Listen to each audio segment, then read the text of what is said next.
everyone looks at you and thinks you're a tiny little boy posting on Twitter. It's the gayest soy thing you can do. Shut the fuck up, you little tater tot bitch. We are 2 minutes and 35 seconds into this video. I'm just as gay as the rest of us, motherfucker. Feels just the same. Another sunny day in LA.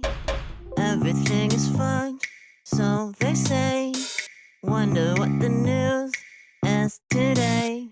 Cause I know that every day I'm at this fucking job.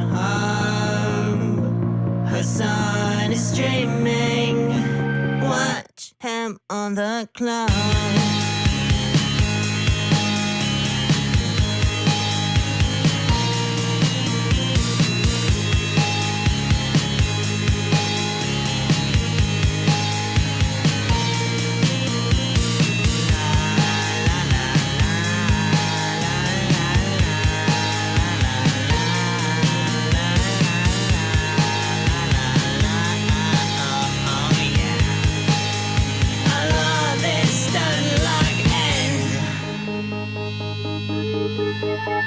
Listen, bro, the Lyra does not need this. Trans people love playing Hearts of Iron 4. Eating pussy is the basic bare minimum thing you can do. Where did they find these people, dude? And women want to have sex. Your job is posting, you're gay. Okay? God, I hate women so much. Is he really a socialist? He's such a himbo, I can't handle it. He's got a car and a house and it's better than mine. How the fuck can I sit here like everything's fine? That's just me being a fucking hog. Hasan is streaming. Watch him on that clock.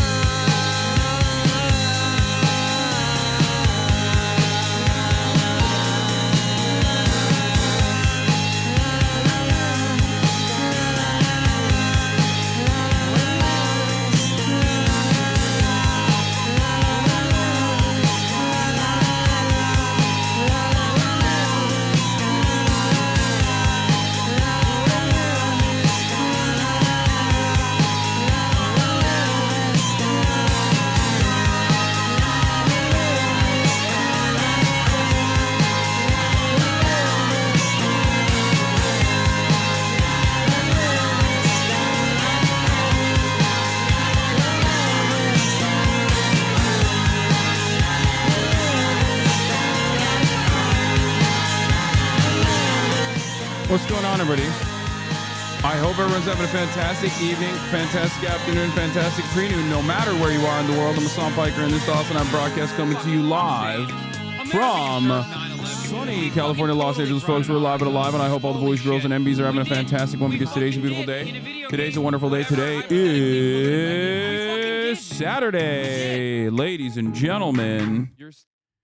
That was Hasan streaming theme song from my favorite socialist hymbo by Theresa Sweetheart.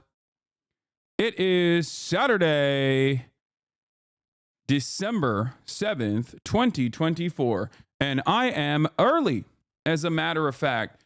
Folks, ladies and gentlemen, boys, girls, and MBs, I am early. That's right. I'm early. It's Saturday for the girlies, and I am early. And the reason why I'm early is because I didn't stream yesterday, and I apologize for that. And I got a haircut last night. I mean, this is part of the broadcast where I tell you about my personal news about what's going on in the world of HasanAbi Piker. Let's get it started, baby. Folks. Why? Oh, okay. So I ended the broadcast Thursday afternoon, your time, my time now, right? Went to bed. Woke up and left London town, flew in to the United States of America. But unfortunately, my flight landed at like around 3:30 and I couldn't get home by 5:30. And at which point it was a little too late for me to actually go live. Now, the crazy part about this entire process is that I don't want to jinx it, but I'm low key, high key, not like super jet lagged. So we'll see what happens. But yeah, I landed in the land of the free, the home of the brave. Okay, immediately took that obligatory I've landed pick. My stream ambitions for the day are chalked. Still in traffic. As you can see, my hair was much longer yesterday.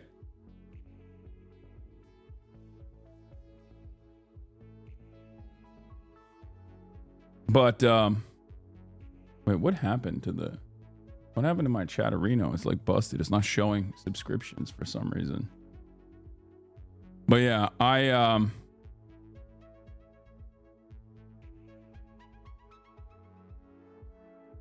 PoE 2 was London or LA traffic worse? I'm not gonna lie to you guys. I feel like London traffic might have been worse than LA traffic, which is crazy to say. Like, it sounds surreal to even recognize that there might be a place on the planet that's like worse than LA. Yeah, London traffic is so bad because like in LA, listen, in Los Angeles, there are times where you know not to go in certain directions, right?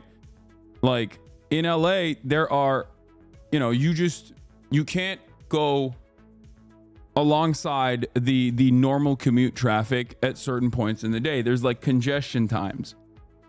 In London, it's always congestion time. It could be like 3 a.m. and there's like traffic and it doesn't make sense. Like every street, there's traffic in every goddamn street at like 3. How is that possible? It's insane. It's the most insane thing I've ever seen, because like we would leave Cambridge or Oxford and it would be like, okay, 2-hour drive. Okay. And then like 45 minutes would pass and I would look back down at my Google Maps and it would say 2 hours and 15 minutes away. I'm like, how did that happen? Like, there's never been a situation where like the more you go, the worse the traffic gets. So it's truly unacceptable how bad the traffic is in Londonistan. I mean, really dire. But anyway, I made it out. I made it out the cut regardless. You know what I mean? And try taking transit maybe. Yeah, I know. Public transit is better, obviously, but like I was with a whole bunch of people and a bunch of equipment. Like lugging that around was not going to work. I love taking public transit. As you guys know, I've taken public transit in London before. I much prefer it, but it's just like when you're going to a very far away place and you have a bunch of gear on you, it just doesn't, you know, it doesn't work. You the follower of Podimon Empire? What is this? Do you hate the Persian Empire? What? Bro, this guy's not all right. You hate Persian Empire. Why do you hate Persian Empire? Why do you hate Persian Empire? That's like an incredibly old meme from one of my old roommates when I first started streaming. My old roommate was Persian, was Iranian. And we would always debate. Well, not like seriously, but we would always debate that like the Ottoman Empire is better than the Persian Empire. It's still in the rules, so first time chatters see it. Yeah. It's pretty funny that you're upset about this. But in any case, yeah, I got back to Los Angelino and I had a lot of these I had these crazy dreams, okay? I was going to go play basketball with Will and we were going to dunk on Jason, my nephew. Right? We were going to dunk on Jason, my nephew, and it was going to be great and all the stuff. And then we were going to go clothes shopping. None of that happened. Absolutely none of that happened. And that is because, you know, I was both jet lagged and also simultaneously, I was too late. Got Kaya back. She's passed out, as you guys can see, because she had a long morning training. So basically, I decided I'm going to order curry. Do you believe the work we choose should reflect our worldviews? Sure. Ordered some curry. and watched Penguin and then passed out. That's what I did. Yep. That's what I did.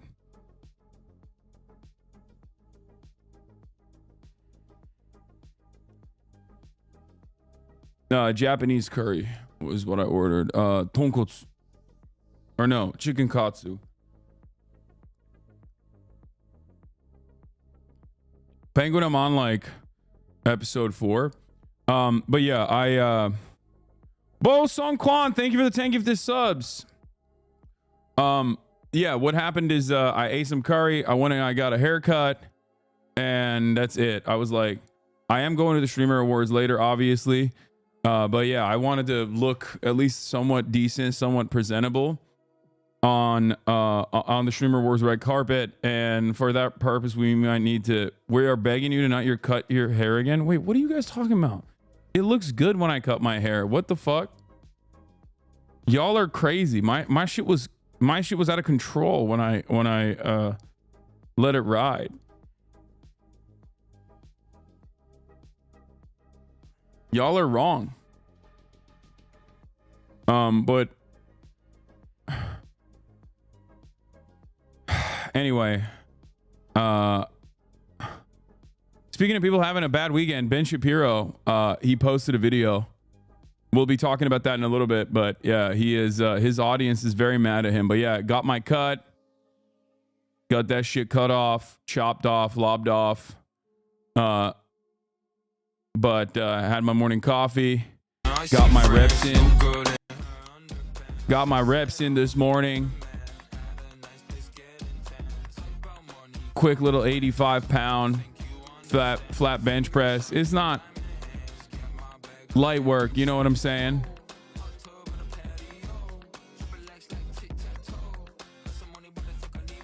Dangerous angle with the thighs? Nah, it's fine. So folks, I'm live. And then there's the fit pic for you. Your hair is like the Syrian government retreating for dear life and gone in 10 days. What? How pricey is the fish and chips and beer in London compared to the ones in New York City? You're asking the worst person about fish and chips because I don't. Should we? What? Oh, I saw pieces of this already. This was fantastic. Bashar is cooked. I will finally be able to see what's left of my family and Homs again soon. For the first time in 10 years, I'm cautiously optimistic about what's happening considering the conduct of the rebel forces so far. Free Syria. Yeah, it's so cooked. I feel terrible for the Syrian chatters in this community and just in Syrians in general, because on the one hand, you got like brutal dickhead Assad. Okay. And you know, I'm not like a Assadist by any means, memes aside. Right. And then on the other hand, the liberators are a collection of Turkish backed, Salafists and also former ISIS and former Al Qaeda people who are now, you know, acting like they were that was a different, when they were beheading Christians, you know, back in like 2012, that was a totally different me. Okay. When I'm fucked up, that's the real me. You know, it's just like that was totally different. We're woke now, and it's kind of funny.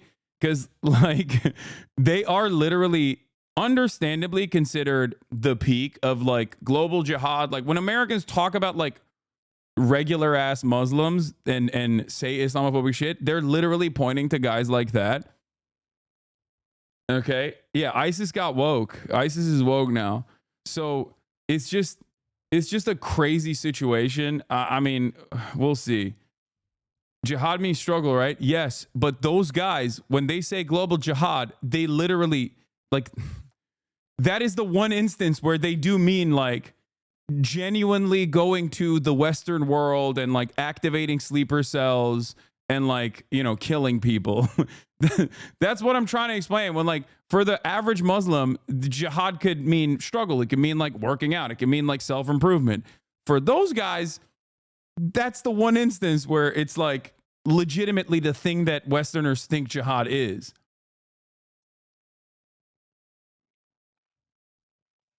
I ISIS has been pushed left, but Kamala Harris isn't.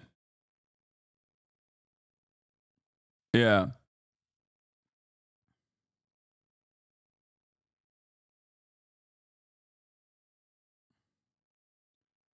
Um.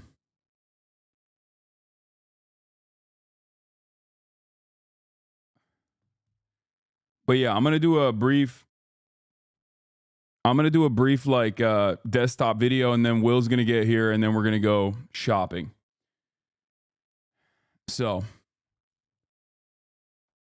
let's blast off real quick because I don't have a lot of time here before the streamer awards, and you know we'll get into it.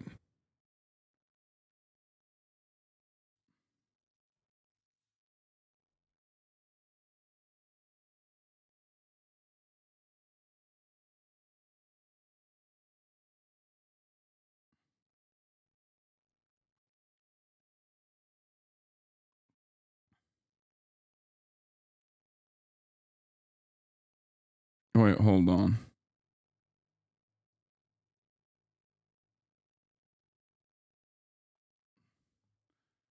Turkish lira is now legal in Syria. Let's go. Lamau, did you know Aleppo's now banned the Syrian pound? What?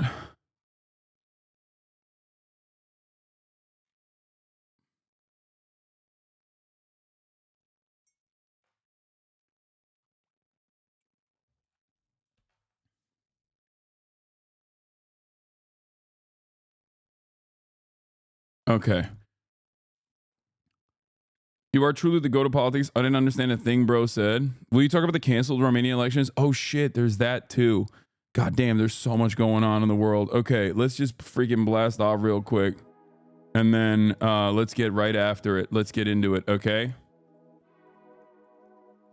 Updates on Syria. United Healthcare. CEO assassin.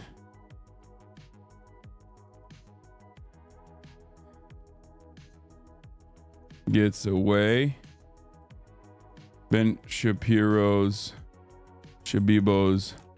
audience is mad at him. Syria updates. Romanian elections canceled.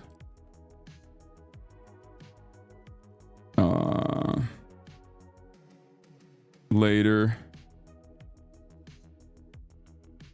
Will and I get suited up for red carpet before streamer awards. Get in now.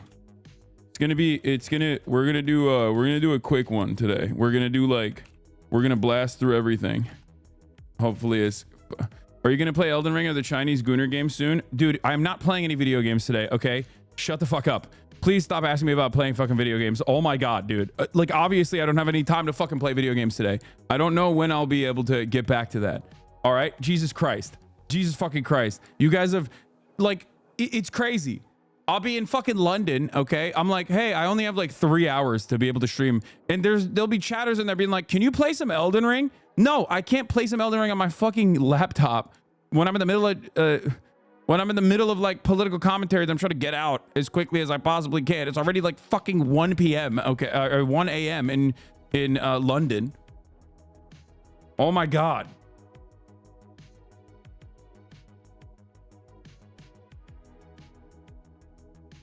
Sorry, I know he said soon.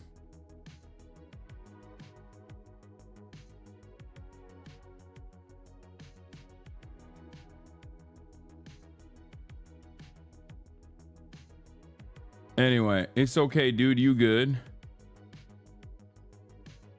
Are you gonna react to Andrew Show's weird ass response? I don't know. Can I get a blast off meme? Y'all got blast off memes or what? If you don't, I'm just gonna use an old one. But we got a lot happening today, so let's hear this speech. It's just pieces of it. play this clip of Hasan because it's a little inspirational one. Sure. We should make it a little bit. I'm not gonna lie. I look back at my speech and I cringe. I'm fucking so terrible at giving public speeches. I need to get better at it. I need to work and get better at giving public speeches. This is funny. All right, I'll use this one. Doing Russell Brand. We may have to replay the Hasan clip after that. Hasan went to Cambridge, not the one in Massachusetts, but the one over on the other side of the pond, as it were. Here we go. We blasted off. He quoted Michael Brooks too. Maybe we should play. Let's play both these clips. Hasan is there. I love that he did the professor look too. I mean, he knew what to wear for this kind of event. Like, he's nearing a tweed jacket there. It's not quite tweed, but The master of public speaking is the gay redhead interlocutor who owned you in the marketplace of ideas with facts and logic. Yeah. Your speech was good. You just ended weirdly. very professorial, Hasan. I like. It is amazing that they have sport coats like that you can actually get around. The guy's massive. Yeah, he's tall. His arms. Glaze. I can't believe it's loose around the arms. Go Why ahead. don't you calm down over there?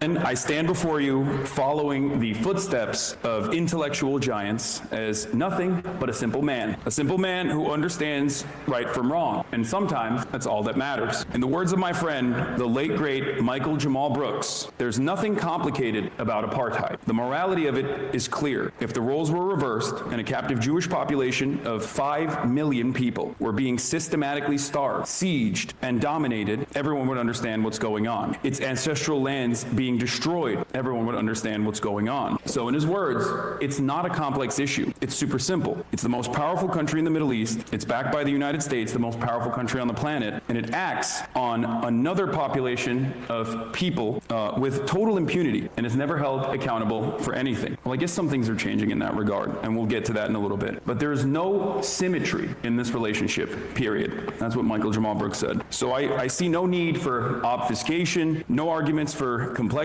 no reasoning. What is happening with the camera, Marge? Goddamn. For preemptive genocide. Israel is an apartheid state, and its inception was a violent one with the forced displacement of 700,000. Did you really write this speech a day before, like you were saying? If so, that's amazing.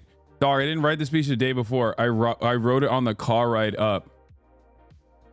And my Oxford speech, I also wrote on the car ride up as well. Gave birth to a settler colonial entity that continues to dominate the lives of more than 5 million Palestinians under its illegal occupation, totaling 15 million Palestinians around the globe that are permanently displaced. Its demographic concerns is good for him, citing Brooks. Michael I saw the stream live. It was like this. Yeah.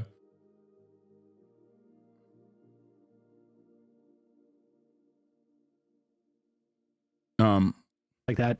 Many people have watched that clip of Michael Brooks saying that. And Hasan went on to basically with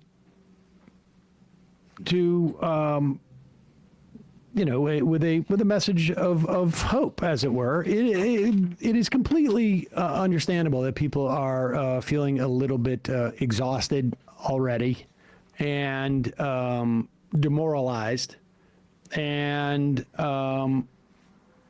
but there's plenty of examples in just the U.S. history alone of times that were even more despairing than we should now. And in many ways, we have more mechanisms for people to influence outcomes of things like happen with our government. And so here's Hasan wrapping up at in Cambridge. time, people are distrustful of the news. Platforms like Twitter routinely surface the worst of the worst kinds of content, but the most divisive, most hateful content. But Elon Musk is not the only person responsible for this. And I hate Elon Musk, okay? I hate Elon Musk as much as you guys hate Oxford College. I heard that if I say that, I'll get some applause breaks there. So that was my exit ramp. But it's not just Elon Musk, it's not just Twitter. It's happening all around. Young people, men in particular. March, why'd they crop it like that? Don't even come in here. Don't even come in here and be like, why did they crop it like that? Don't fucking start with me, Marge. You fucking wobbled this shit the whole time. No, I'm just kidding. I don't really care. Who don't have much education or literacy skills with no hopeful prospects of the future are being propagandized by waves of right-wing influencers who have never had megaphones this loud. Although this issue most often gets brought up in the context of the 2024 election and Donald Trump, there's more to this. I think it's important to connect it to Palestine as well. These are forces who want to normalize the current levels of violence and to convince people that actually it's good to be this bloodthirsty. While it was Joe Biden who gave Israel the blank check with which to commit a genocide, that decision has created an entire galaxy of right-wingers who are actually in position to cash it. And cash it they are currently. If you've seen the Donald Trump cabinet picks, you know exactly what I'm talking about. The traditional forces that could keep this kind of thing in check, particularly in politics and in media, are unfortunately weak. And they're getting weaker by the moment. They're out of power. They're broke. They're technologically weak. They don't understand the space. They don't understand the online content creation sphere. And I feel like they've, most importantly, with their coverage of Gaza, discredited themselves to an entire generation. It seems right now that those people who genuinely desire for a better future, who want an alternative to the genocide, will have to start looking amongst themselves, looking within themselves, their friends, and away from the mainstream if they want to help bring something like justice into the world. So I stand before you as a man who simply wants some semblance of justice for the Palestinians. I urge you not to lean into nihilism and succumb to helplessness, because you do not need the academic pedigree to know right from wrong. All you need is your moral compass. As someone who has seen the Palestine question evolve over my past 10 years of public advocacy, I never would have imagined international organs demand legal restitution from America's most valuable asset. After all, there are decades where nothing happens, and there are weeks where decades happen. Thank you.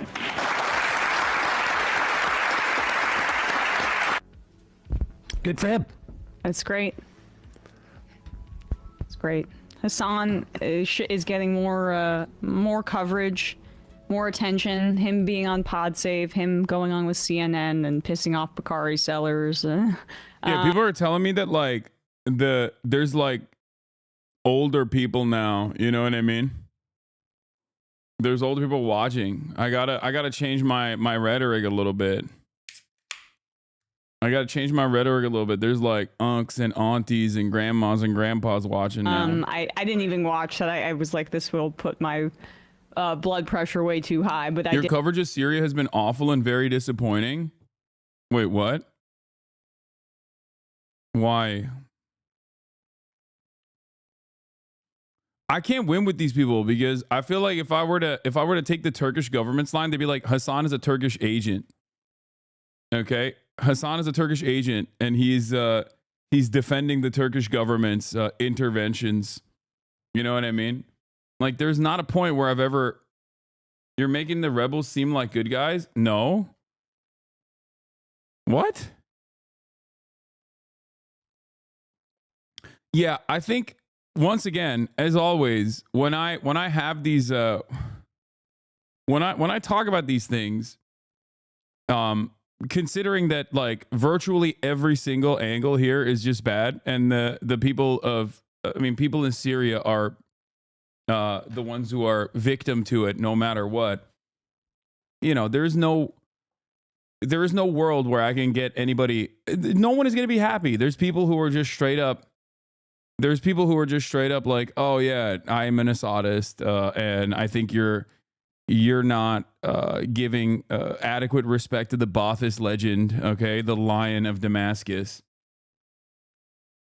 And then there are other people who are like, no, you don't understand. these are actually reformed Al-Qaeda agents. And the Free Syrian Army is actually super sick. And Turkey's interest in stabilizing Syria and is actually liberatory in nature. Yeah. Anyway. Yeah, everybody knows the real terrorists are the everybody knows the real terrorists are the student protesters on college campuses, okay? That's my only position, is that if you're a student protester on a college campus, you're the real terrorist. And also Hamas. Those are the only ones. Those are the only bad guys in every story, okay? Understand. Themasius with a playlist. Okay. Thank you, Themasius. Old heads glazing Hasan. Okay. Enough. We've watched enough glaze videos, I think. What is this? I have trouble viewing the video. Did you see this segment from Yeah, people like the Pod Save appearance. Showed my parents your healthcare CEO video last night. They loved the refreshed takes. They left the U.S. for Canada in the 90s because of predatory practices in medicine.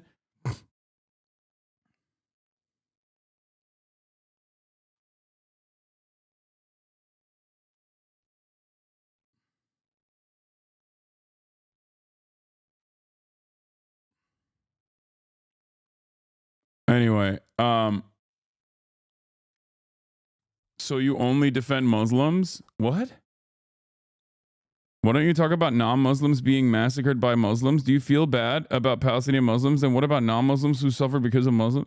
Dude, we got some real weirdos in the chat, dude. We got some real crazy heads in here today. What about non-Muslims being harmed by Muslims? What are you talking about, dude? Are you okay? Like, who do you think is going to suffer the most in if the former Al-Qaeda heads are ruling the country of Syria? It's going to be non-Muslims. It's going to be like non-Sunni Muslims. Syria is a very diverse country at the end of the day. There's like Christians, there's Kurds, there's like there are all these different groups. There's Shias, there's all these different groups that might not have such a great time under the rulership of Al-Qaeda. Oh, this clip was wild. They stream sniped her on the highway. What is this? W Hasan? Going on Hasan streams, I always get in so much trouble, right? But like, it doesn't really bother me too much. I actually find it quite interesting that like he has so much motion and so much pull. W motion. Like to me, it's like if I really didn't like someone, I wouldn't be posting about them all the time, or following what they're doing, or like being obsessed with them. It's weird. People really just be like all up in his business. Chat is just like, they're silly. Are they yapping? No, it's just like yeah. They're just yapping. And I'm telling you, like, fuck Hasan. Because like, if you look at like the internet, like a lot of the internet paints Hasan as like this bad. Chat is just like, chat is so funny because it's like so much motion but so many bad takes. It's like half the chat is like W Hasan, and then the other chat is like he's a lol cow. And when you know what that word is, automatically, if you get that triggered by the mere mention, when you're watching a totally random streamer, okay, a totally different streamer, and they bring me up and you get so triggered where you're like, ugh, I hate him. I hate him so much. It's like, please, man. Please. Get a life. are they yapping? No, it's just like yeah. They're just yapping. And I'm telling you, like, because like if you look at like the internet, like a lot of the internet paints Hasan as like this bad guy,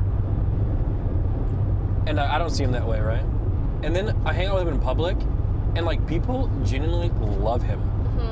He's cool. Like, love him. But if it yeah, I mean, that's it. Like my haters are very active, and the more we spend time online, the more like these weirdos get motion. But you see what it's like. You see what it's like when you when a hater is out and about in the real world, when they're like behaving in the way that they would online, but in the real world, and you're like, oh, ew. Watch the 30 seconds after that clip, Lamau. I don't care. But it's like my real world experiences are very different. I got off the plane. Here, I'll give you an example. I get off the plane. I am about to leave. I'm about to exit customs, and someone comes up and they're like, "Oh my god, I would love to take a photo with you." It was a Mexican chatter, right? And she was super stoked to see me. Then I go to the coffee shop at LAX. Okay, I go to the coffee shop at LAX. The dude literally looks up at me. He's like, "Oh my god, I literally have you in my ear right now." Okay. He was like listening to my Cambridge speech in his ear while he was just like putting stuff down at the coffee shop. So HasanAbi heads are everywhere, and they're not weirdos. You know what I mean? They're just like real people. So my interactions in the real world are very different than the way that people present me online and the way that people reflect on who I am online, especially in on Twitch or on Reddit or on Twitter. These are like platforms that are easy to brigade. Many platforms online, as long as you are dedicated, are pretty easy to brigade. So it's not something that you need to. It's not something that you need to pay close attention to, in my opinion. You don't speak for me, man. I'm weird. Oh, yeah. You found him. There it is. God damn, y'all found him quick. That's crazy. But yeah. Hassan Piker on Pod Save America was amazing. Bro was cooking this week from a week ago, and now I'm at Hassan the Hun. Holy shit. Yeah.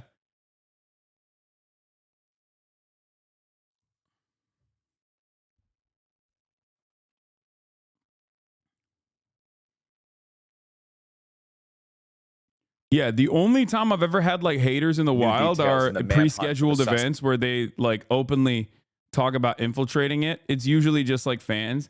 And even the haters overall, like, they're pretty normal.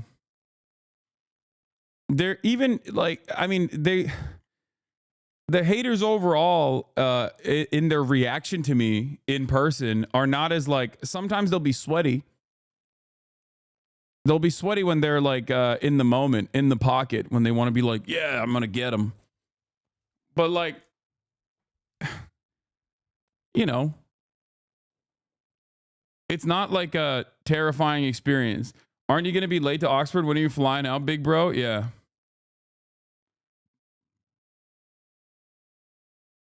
Oh my God, we're so back. It's like we never left. Oh my God, Susan Collins, she's concerned. Oh my God, stop the presses, guys. Susan Collins is concerned. Anyway, will you cover the Anglophone crisis in Cameroon and dictator Paul Biya? Also, will you come back to Oxford? No, I will not be covering Cameroon today. I don't even know what the hell's going on. But yeah, backpack belonging to CEO suspect. CEO shooting suspect is found. Suspect in the shooting death of the head of one of the nation's. Have you met anyone IRL who has a good faith critique and not a hater? Yes. The only two people that had good faith critiques, both were around sex work. Both were women, and both IRL were not a hater, but had good faith critiques, and both of them had not disagreements necessarily, but like didn't fully understand what my opinion was around sex work. That's it. I think that's like probably the most. That's probably like the biggest point of contention usually is sex work related. This POS is ruining the LeBron dunk compilation, man. What are you talking about? Where can we see your Oxford Where can we see Oxford Siege? It's going to be on the Oxford Union website, like on a YouTube page, but we haven't, but it hasn't come out yet. It's going to come out in like a week, probably.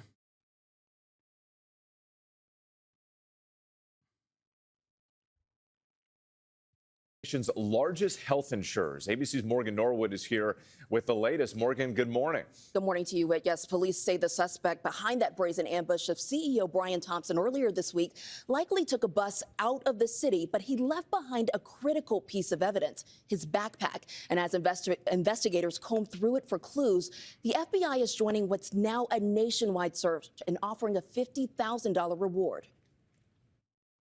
This morning, the frantic search for the killer behind the assassination-style murder of United Healthcare CEO Brian Thompson now turning into a nationwide manhunt. According to sources, investigators believe the suspect escaped New York City, last seen at 6:59 a.m. on Wednesday, riding a bike out of Central Park after the shooting. Police say the suspect hopped into a taxi, headed to a bus station, and made his getaway. Friday, NYPD officers combing Central Park doing a... I think there's something... I mean, I can't help but love this story because it's like, it's literally everything that I've talked about, like for years, all of it coming together. You have the understandable resentment and anger that massive swaths of the American population feel towards healthcare and towards executives in general that are involved in healthcare. Like the resentment that they feel is palpable. That's number one. So the reception of this story has been genuinely different than the way that the media is covering it. That's number one. Number two, police incompetence. Something that I talk about all the time is police incompetence. The very fact that this multiple billion-dollar, one of the largest standing militaries on the planet force, the NYPD, is so woefully incompetent. And it's not necessarily a bad thing in this circumstance, but it is a bad thing when there are real crimes happening and they're tasked with solving them and they fail to solve them. But like, it is so publicly in display that one of the most effective, supposedly, one of the largest, most effective police departments on the planet that have a submarine, okay? Drones, submarines, an office in Tel Aviv, like these guys are so woefully incompetent when they're tasked with finding one singular criminal, okay, supposedly criminal. It's a loaded word, right? That walked up in broad daylight and domed a healthcare CEO and calmly walked away, got on a bike and went into Central Park to lower his 5-star rating down to 0 stars instantly. Central Park is the real life version of spray and pay. Okay. That's it. You go in with 5 stars in the Central Park, you come out 0 stars. Okay. Straight up. It's crazy. So, well, I've already talked about a bunch of different things revolving this story, the reception, and how diametrically opposed the mainstream reception or the mainstream coverage of this is in comparison to like what the average moms and dads in the Midwest, like how they feel about it. And it's very interesting. It took him 3 days to find the backpack that he dropped. Okay. And for the record, the backpack is like a classic. I feel like the backpack that he used was like a classic everyday carry backpack too. What is the design? It's like a very famous backpack. No, I forget what it's called. Oh yeah, Peak Design. Yeah, it's a everyday backpack from Peak Design. And from what I understand, this is like something that people really love this backpack. Okay.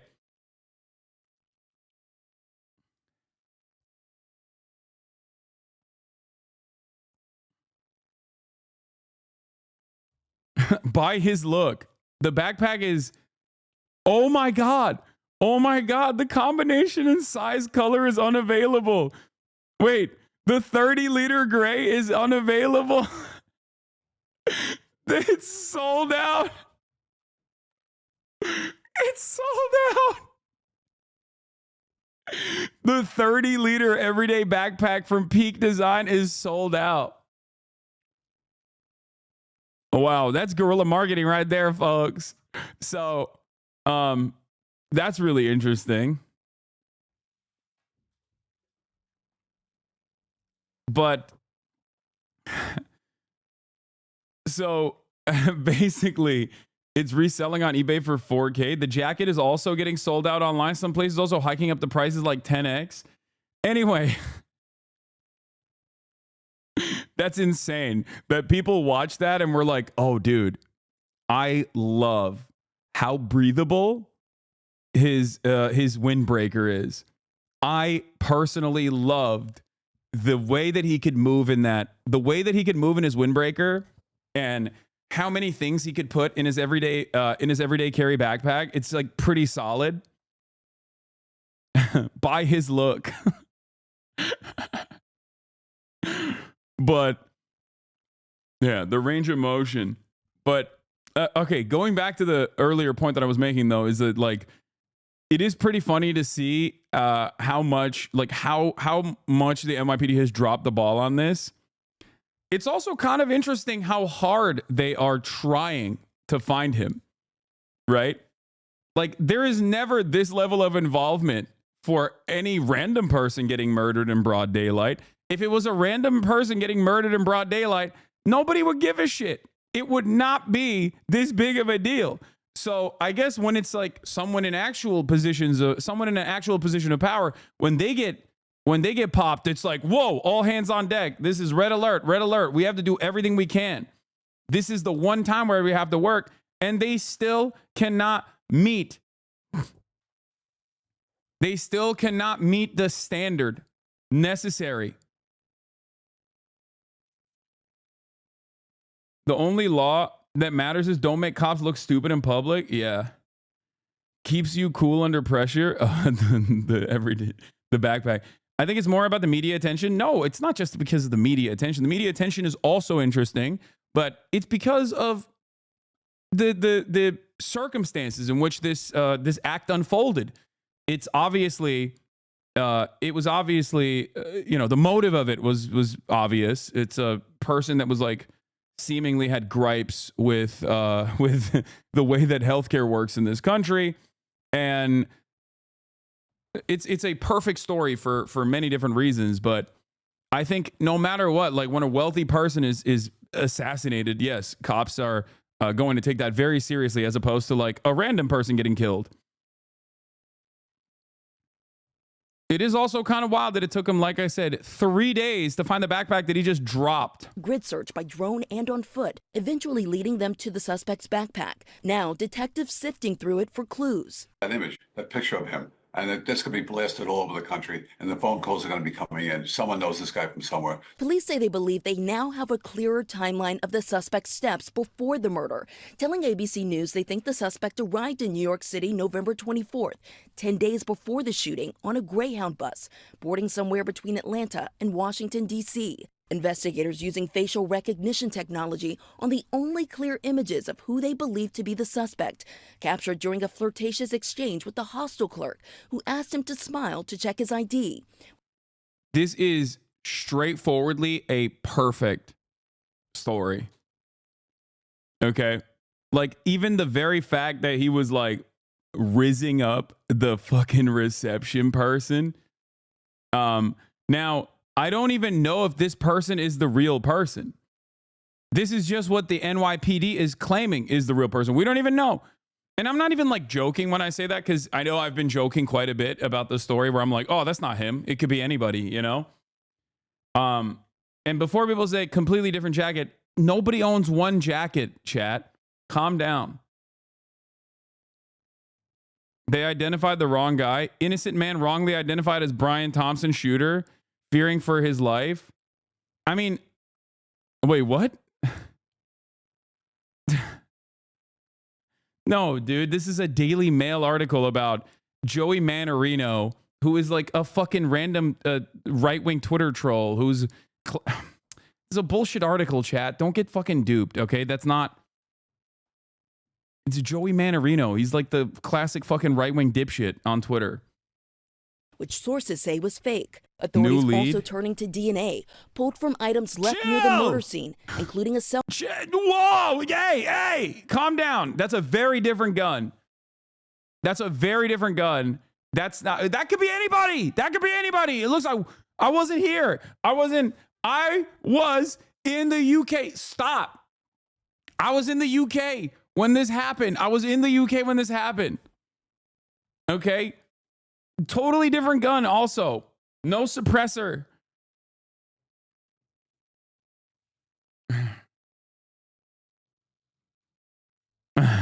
$50K easy. Cell phone and a smudge fingerprint from a water bottle they say the suspect bought at a Starbucks minutes before the shooting. This video showing the suspect tossing an item in the garbage. He was methodical and disciplined. I will give this individual that. But everybody makes mistakes, and you got to find those mistakes. As the search intensifies, police working to determine a motive. Police believe the gunman is a disgruntled ex-employee of United Healthcare or an angry client. Today, value-based care is the centerpiece of our growth strategy. And now other corporations. I think one of the craziest parts about this is that, like, this dude is still like small fry.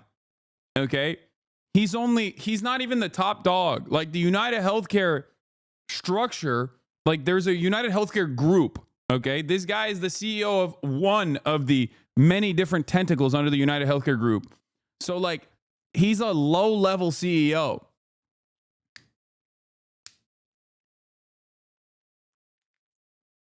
He's still fucking not a good guy, okay? His actions are not great, right? His actions were not great.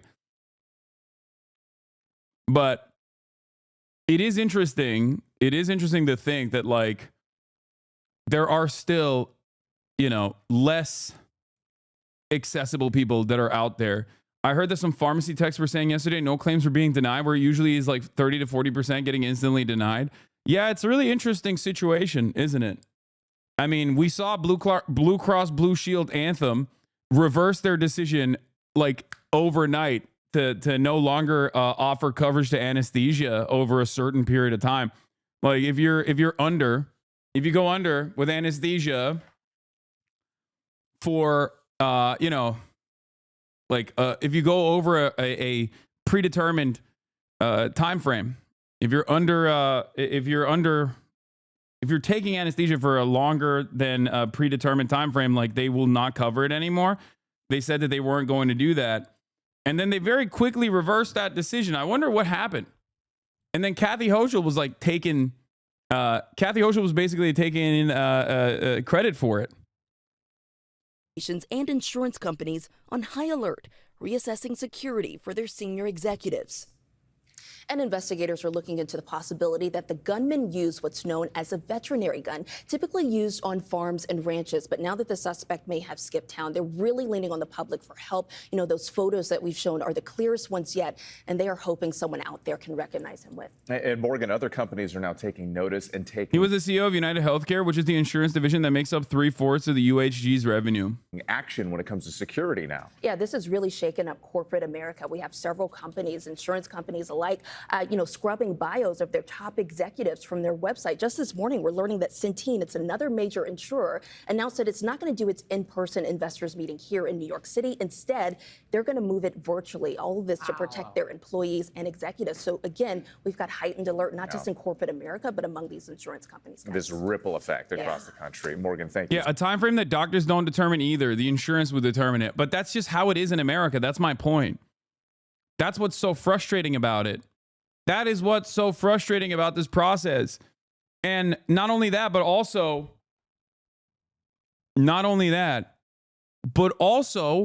they used AI. United Healthcare started using AI to deny claims, and it skyrocketed the number of denials that they were engaging in. And for the record, even the Deny, Depose, Defend book that everyone is pointing to, like that book itself is not exactly a great book either. Like that's a pro healthcare insurance book, but it's so bad. Healthcare in this country is so bad that they even got capitalists who are pro healthcare insurance that, you know, are criticizing it. Okay.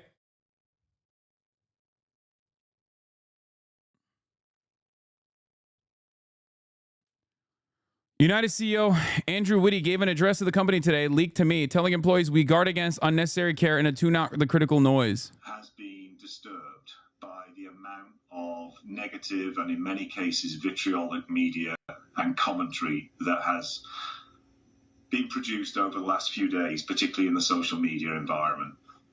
And I want to reassure you of a few things. Firstly, we are going to continue to make sure that we put patients, consumers, and members first, as we always have done. The mission of this company is truly to make sure that we help the system improve by helping the experience for individuals get better and better. There was nobody who did more to try and advance that mission than Brian Thompson. And there are very few people in the history of the US healthcare industry who had a bigger positive effect on American healthcare than Brian. And we are going to make sure that we not only acknowledge and honor that legacy of Brian, but we will continue it. Our role is a critical role, and we make sure that care is safe, appropriate, and is delivered when people need it. And we guard against the pressures that exist for unsafe care or for unnecessary care to be delivered in a way which makes the whole system too complex and ultimately unsustainable. So we're going to continue to make that case. We will continue to do the work we do. And I have never been more proud of this company and our colleagues and what this company does on behalf of people in need across the country. I encourage you to tune out that critical noise. Yeah, they're basically changing. They're basically like hiding the board of executives and their names and stuff like that. People have been trying to get their Wikipedia pages deleted. Okay. And it's really interesting that they're this worried. I mean, I guess it's not that crazy to be afraid in this time. But legally, isn't it all public? It's all public information. Yeah, but they could potentially change the laws. I mean, these are very wealthy people. These are very, very wealthy people. These are the people who have a lot of motion. These are the people who can change laws and rules to benefit them and offer themselves privacy. You have to understand, every day in this country, we are a uniquely violent nation, okay? We have a lot of guns in this country. We have an arsenal of weapons readily available for all. And every single day, there is another mass shooting that takes place. And it is so commonplace. This kind of violence is so commonplace in this country that it doesn't even meet the standard of like regular news coverage. This, on the other hand, has made news coverage. And the reason for why it has made news coverage is because this person was acting out the desires, I think, and the resentment that many Americans feel. Okay? I think that's what it is. That's why a lot of people are terrified. Because in the aftermath of the shooting, people were like, oh man, you really can't even be safe on these streets. The shooter is the shooter is still at large. And I was like, I'm not a fucking healthcare CEO. What do you mean? I don't think this guy is interested in killing other people, you know, or at least random people. I'm not afraid, you know. I am more afraid of random cops.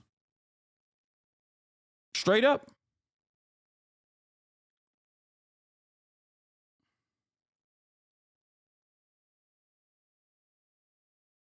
Got a push notification to exercise caution because the United Healthcare shooter is still at large. I personally do not feel like I am on the shooter's radar because I am not the CEO of a highly divisive multi-billion-dollar insurance company. Yeah. Warning me about a guy who's out there killing billionaires is like warning a dog about phishing scams.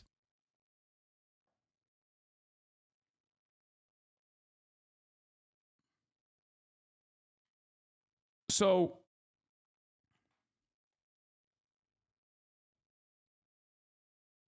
this is like the Chappelle bit about the LAPD offering protection to him because he was mentioned in Dorner's manifesto. I am not the one who needs protection. Yeah, exactly. So I think this is unique. The commentary that I made, the commentary that I had in the aftermath of the Trump shooting, the first one, is quite similar to this instance. Because in America, in the United States of America, normally when people experience some kind of anger or are having like a mental health episode or something, they often will go and kill the least protected, most marginalized targets. They just go to their school, right? And then they shoot up like a bunch of children or their teachers or something. It's rarely ever directed at someone in a position of power. And that is the norm.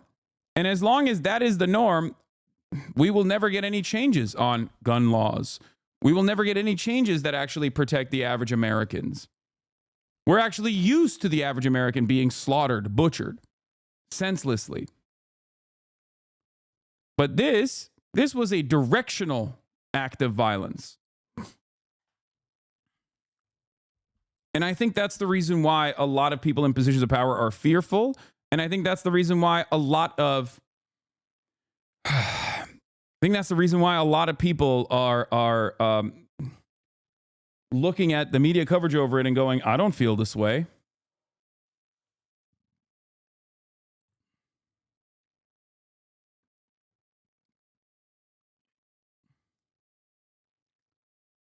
But one thing that has been quite interesting,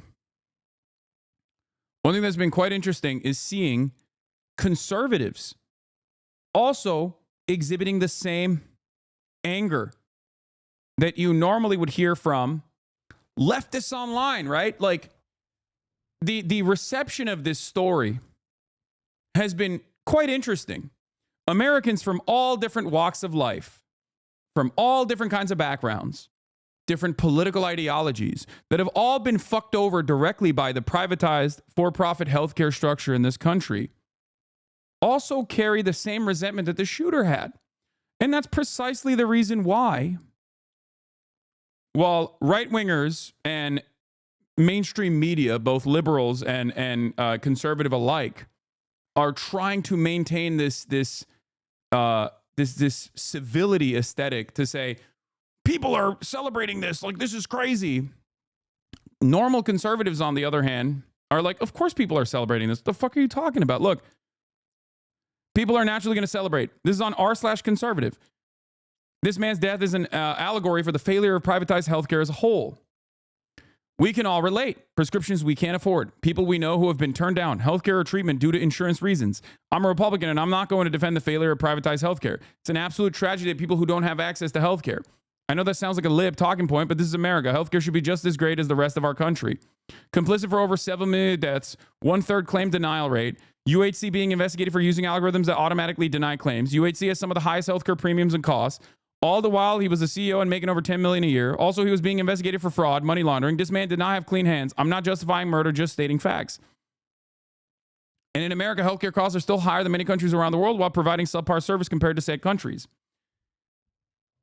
This act of violence, okay, in and of itself, is ripping through the social fabric, right? Because this is vigilante justice, all right? And that's in almost every single circumstance. I wouldn't say unacceptable in every single circumstance, but like that is something that should not exist in a healthy society. But we are not living in a healthy society. And the very fact that people are also celebrating this vigilante justice means that there is like very deep-seated and valid resentment that people feel towards these institutions understandably.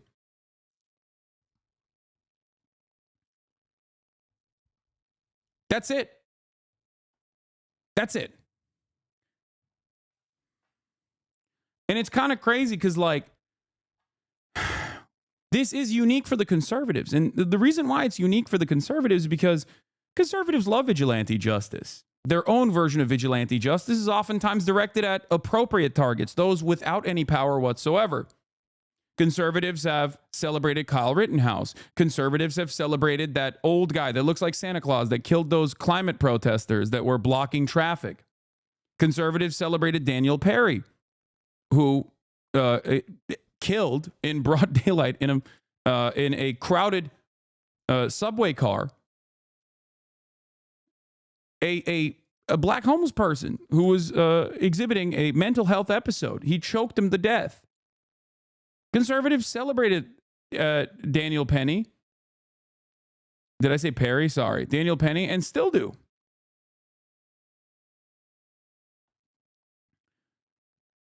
So this is unique for a lot of conservatives, I would say.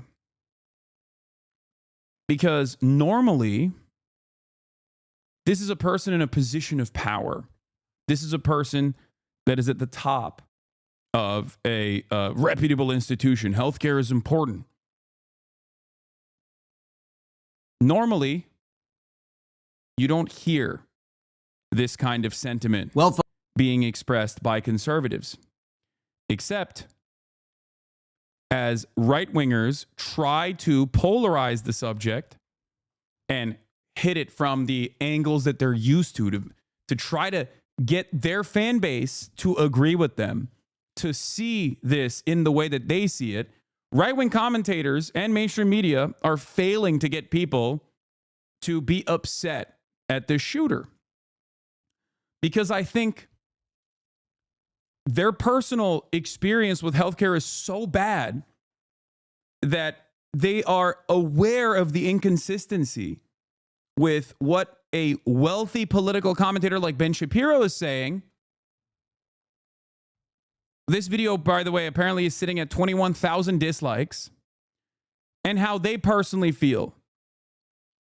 I work in a factory in a deep red state. My coworkers all voted for Trump and wears merch. They were laughing at this incident. It's not just the left. Ben, you're a millionaire. You're on a true blue-collar conservative. You're a rich guy that tries to appeal to working-class Republicans. You don't understand what poor people go through. Why do you pick on the left? This is bipartisan. You're out of touch. Ben, this issue is like a 99% versus the 1%. Your audience is more likely working-class conservatives. We get denied health insurance claims and get screwed because we aren't rich like you. Remind me when you said we don't need to retire at 65. I'm glad the comments are giving Ben a reality check. Ben Shapiro is the CEO of his own company, so it makes sense he might see a little of himself as the victim. It ain't just the left. Ben tried to do this as a shocking targeted attack, and the left celebrates. As an independent content creator on the right, obviously, his job is to get people in his audience to say, killing a CEO is inappropriate. Of course. The norms, the civility. You can't kill a person in a position of power. Are you kidding me? The fuck? That's not allowed. Right? And I'm not even saying that you can do that, okay? I'm not saying that at all, because I am a humanist, okay? I don't believe in the death penalty. Ben Shapiro does. I don't. I don't believe in capital punishment. My solutions are, in my opinion, a lot better than whatever the fuck these guys are saying. I personally am a firm and committed believer in universal health care. If we had universal health care, this kind of resentment would not exist. It's the same principle behind Me Too. Me Too movement was a movement that absolutely swung in the direction of justice, vigilante justice, because the institutions were not doing anything about mass harassment, sexual assaults in the workplace, right? And then, as vigilante movements, as is the case with most vigilante movements, it went far. It went too far, and then the pendulum swung back, right?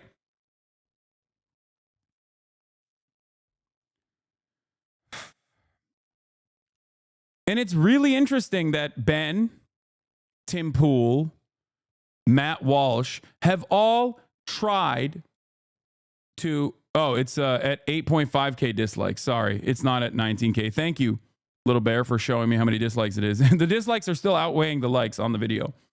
But they are trying to spin it. Okay? They are trying to spin it as hard as they can. They're trying to spin it as aggressively as they can. Matt Walsh's initial reaction was, oh, it's because they killed a white guy. And the left is celebrating it because it's a white guy. Yeah, here it is.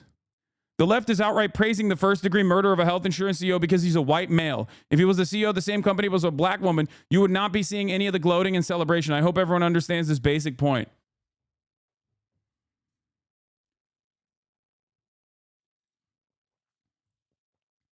There are two videos, dog. One has 20K dislikes. The other one, oh, wait, it does.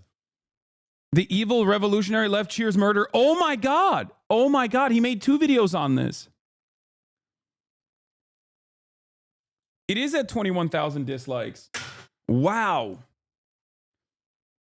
So Matt Walsh immediately went in, and I noticed this because that other federal agent, what's his face? The Navy intelligence, former Navy intelligence guy, Jack Posobiec, was like, huh, this guy's not a real hitman, right? Like, they were trying to find a way to still criticize the person that shot the CEO, but like do it in a way where they could rally their own base. But their own base was like, no, we like this. We like this a lot. And all this does is make them look like they are out of touch charlatans that are directly trying to make divisive commentary on this matter.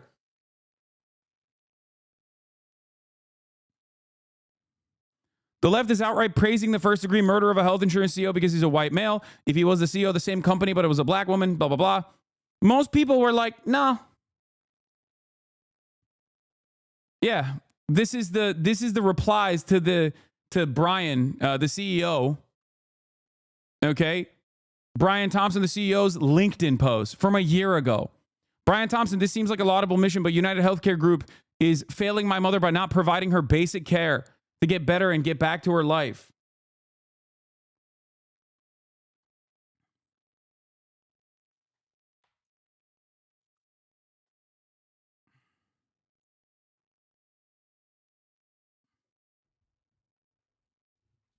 I think a lot of people realize that there is no right-wing identitarian politics in a moment like this, because it's such a clear-cut example of, right and wrong. I saw this. Yeah, I just realized that your entire business model requires us normal folk hate each other.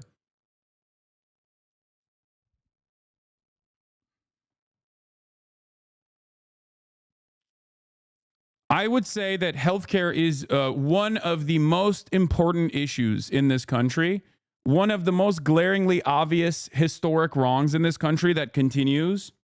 And that is precisely the reason why even on fucking LinkedIn, you got other CEOs being like, yo, you suck, dog.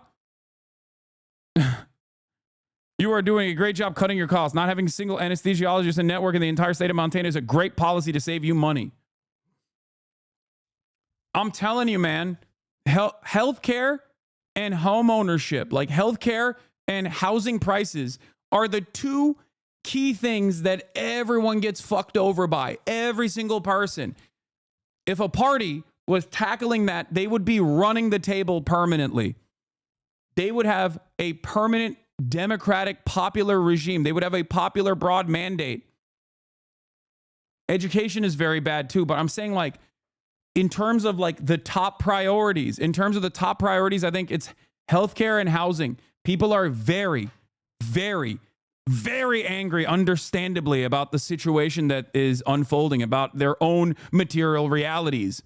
And these guys have gone on for far too long, very clearly cutting across that class consciousness by saying, don't worry about that. Don't worry about healthcare. Look at how these libtards, they hate white men. They hate you because you're white. All they do is they care about trans people. That's all they care about. And I think this kind of divisive narrative does not work in a situation where, like I said, it's a glaringly obvious problem. with very real resentment. This proves you right on the take of the Walton family being persecuted and the egg prices going down. Yeah. Remember on Pod Save America, I said, if Kamala Harris came out and said, I am going to arrest the Walton family, and that is how we're going to claw back these egg prices, Americans would be 100% on board. Okay? She doesn't need to go that far. But you have to understand, like people don't care what the solutions are as long as there is a solution to those problems. Do you see what I'm saying? And it's clear. If someone was like, I'm going to arrest every healthcare CEO and we are going to institute some kind of like normal, good healthcare that every other country has, every other comparable nation state has on this planet, people will be like, yeah, no, that's it. That's my shit. I love that. That's assuming the median American knows who the Waltons are. No, it doesn't matter. It doesn't matter. You're misunderstanding the point. I'm using the most extreme example I can use, something that like the Democratic Party is never going to do, but I'm using the most extreme example, something that normally Americans should be fearful of because of a century of Red Scare propaganda. And even then, I think they would still be on board. They would be like, okay, no, I see it. This is not the like solution, okay? I'm not saying that the solution is like going out and instituting vigilante justice against like random CEOs. The solution is legislative change. But I think that there can't be this much pressure without a pressure valve, okay? You cannot have this much pressure building up, this much resentment building up, and consistently move people's attention away from the real vectors of pressure, real vectors of resentment. And this is a moment where very clearly someone did take vigilante action, right? And people were like, yeah, I don't care about this. This person has like killed my grandmother. I don't give a shit. You cannot hurt tens of millions of Americans in this systematized form of violence, in the words of Engels, this social murder, okay?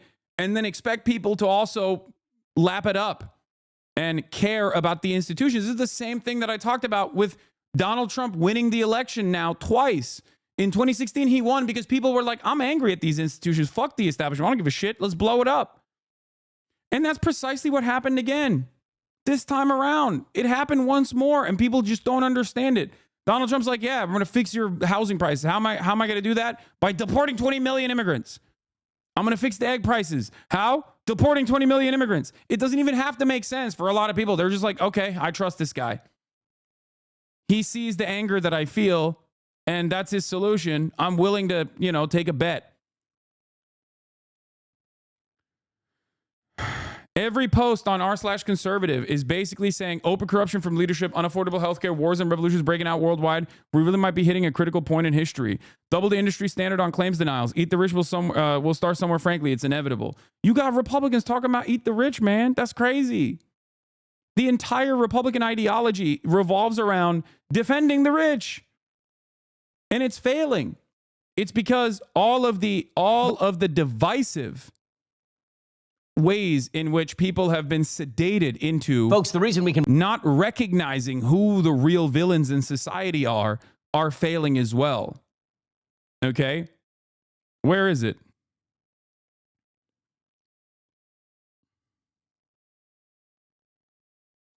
Where is the other video that people were responding to? Did he delete it?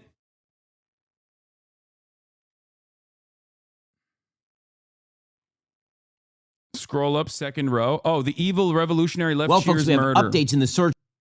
Yeah. L-Take, I'm glad the comment section noticed. The CEO is actually a criminal. I just realized your entire business model requires us normal folk to hate each other. I don't know why you're trying to keep pushing this as a left issue. It's across the board. Yep. That's it. It's not working. It's not working for the right, the populist right, the so-called populism of the right. It's only the populist right-wing sentiment is only effective if there's no motion on the left.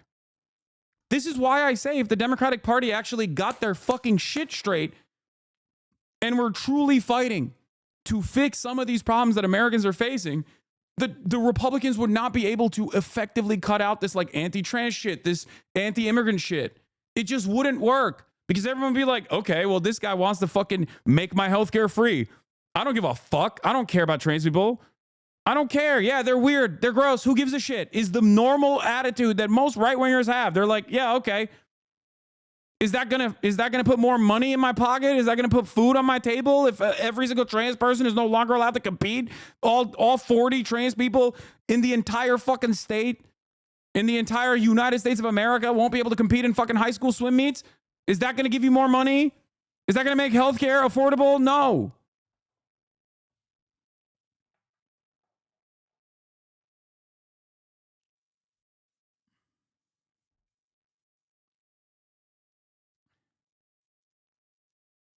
Make no mistake. I think the average American still has a lot of resentment and, would still talk about like mass deportations if their fucking Uber Eats order was cold. Okay. Make no mistake. That still very much exists. But this is something that they feel. This is something that they experience. And it's very obvious that it's such a significant problem for them that, they're looking at a situation like broad daylight assassination and going, nah, that's actually sick. And we don't even know the actual shooter's motives yet. Like, we don't know for sure what the motives are, right?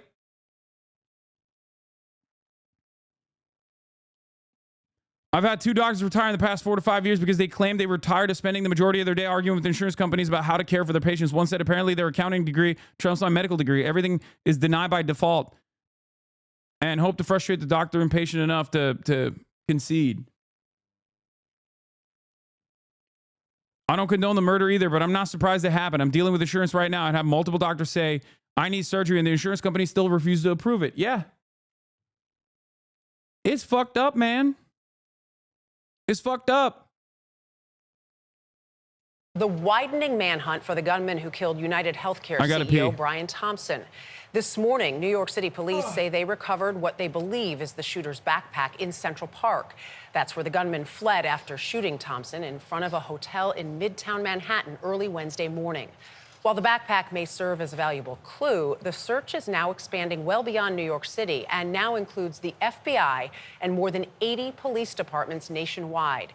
Allie Bauman has been following the story and joins us now. Allie, good morning. Good morning, Dana and Michelle. Investigators now believe the gunman left New York on a bus shortly after the shooting. NYPD sources say they have more than 200 images of the person they want to question, but they have not named a suspect or determined a motive. Meanwhile, the shooting and public reaction to it has left some healthcare and business executives rattled. New video obtained by CBS News appears to show the individual who police are calling a person of interest stopping to bend toward a pile of trash on West 55th Street. This video was taken just a few minutes after surveillance footage at a nearby Starbucks shows a hooded and masked man using cash to buy a drink in a power bar. Less than a half hour later, United Healthcare CEO Brian Thompson was shot and killed just a few blocks away. Police say the gunman was then seen riding a bike into Central Park before he exits on the Upper West Side without a backpack, and he ditches the bike. We have him in a taxi cab, and the taxi cab takes him up to 178th Street and Broadway, which, as we know, is a Port Authority bus center. Those buses are interstate buses. That's why we believe he may have left New York City. Sources tell CBS News the gunman may have boarded a bus that was leaving for Atlanta. On Friday, investigators combed Central Park and found what they believe is the shooter's backpack. And they focused on the Manhattan hostel where they think he stayed and where a surveillance camera captured this image. It's the person they're looking for with his mask down. There's lots of time left. This is by no... Again, sorry to spam, but I wanted to add my parents are conservative Christian and they're loving this. My mom has cancer. She definitely feels vindicated. She literally just texted me to say she didn't know if she and my dad would be watching the Daily Wire anymore, lol. That's what I'm saying.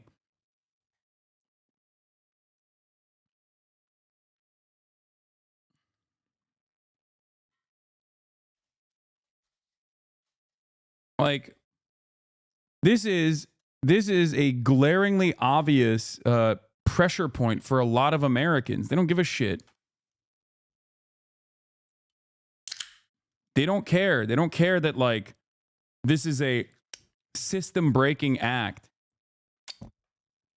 Does that make sense? Do you guys understand? I wouldn't say this is like a real class awakening, but at least on this issue, people recognize the harm. They see it. They experience it. They recognize it. They know who's responsible for it.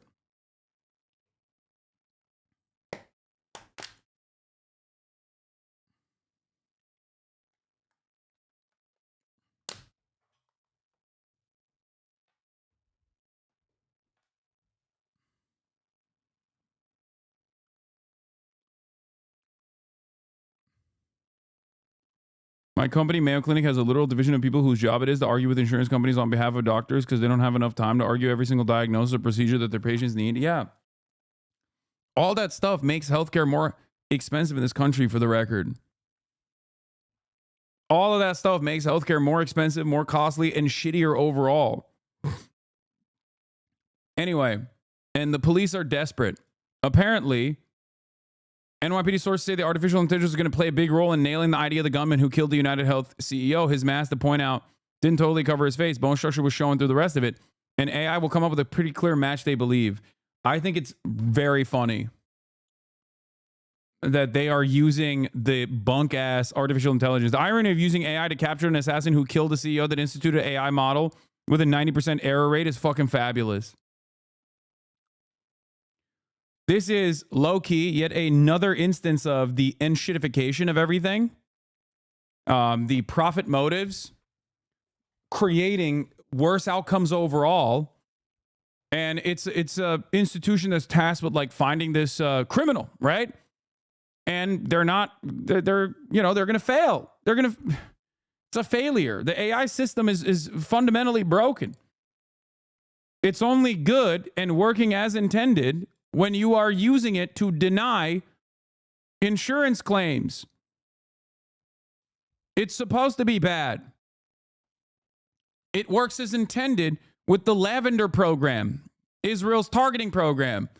It works as intended when you're just using that as a plausible deniability to be like, oh, well, our Lavender AI targeting system found all of these people to be Hamas terrorists. AI doesn't work when you are actually trying to hyper target and find a specific individual. It's supposed to be a mechanism that you use to say, oh yeah, to use when you don't actually have to, solve the issue.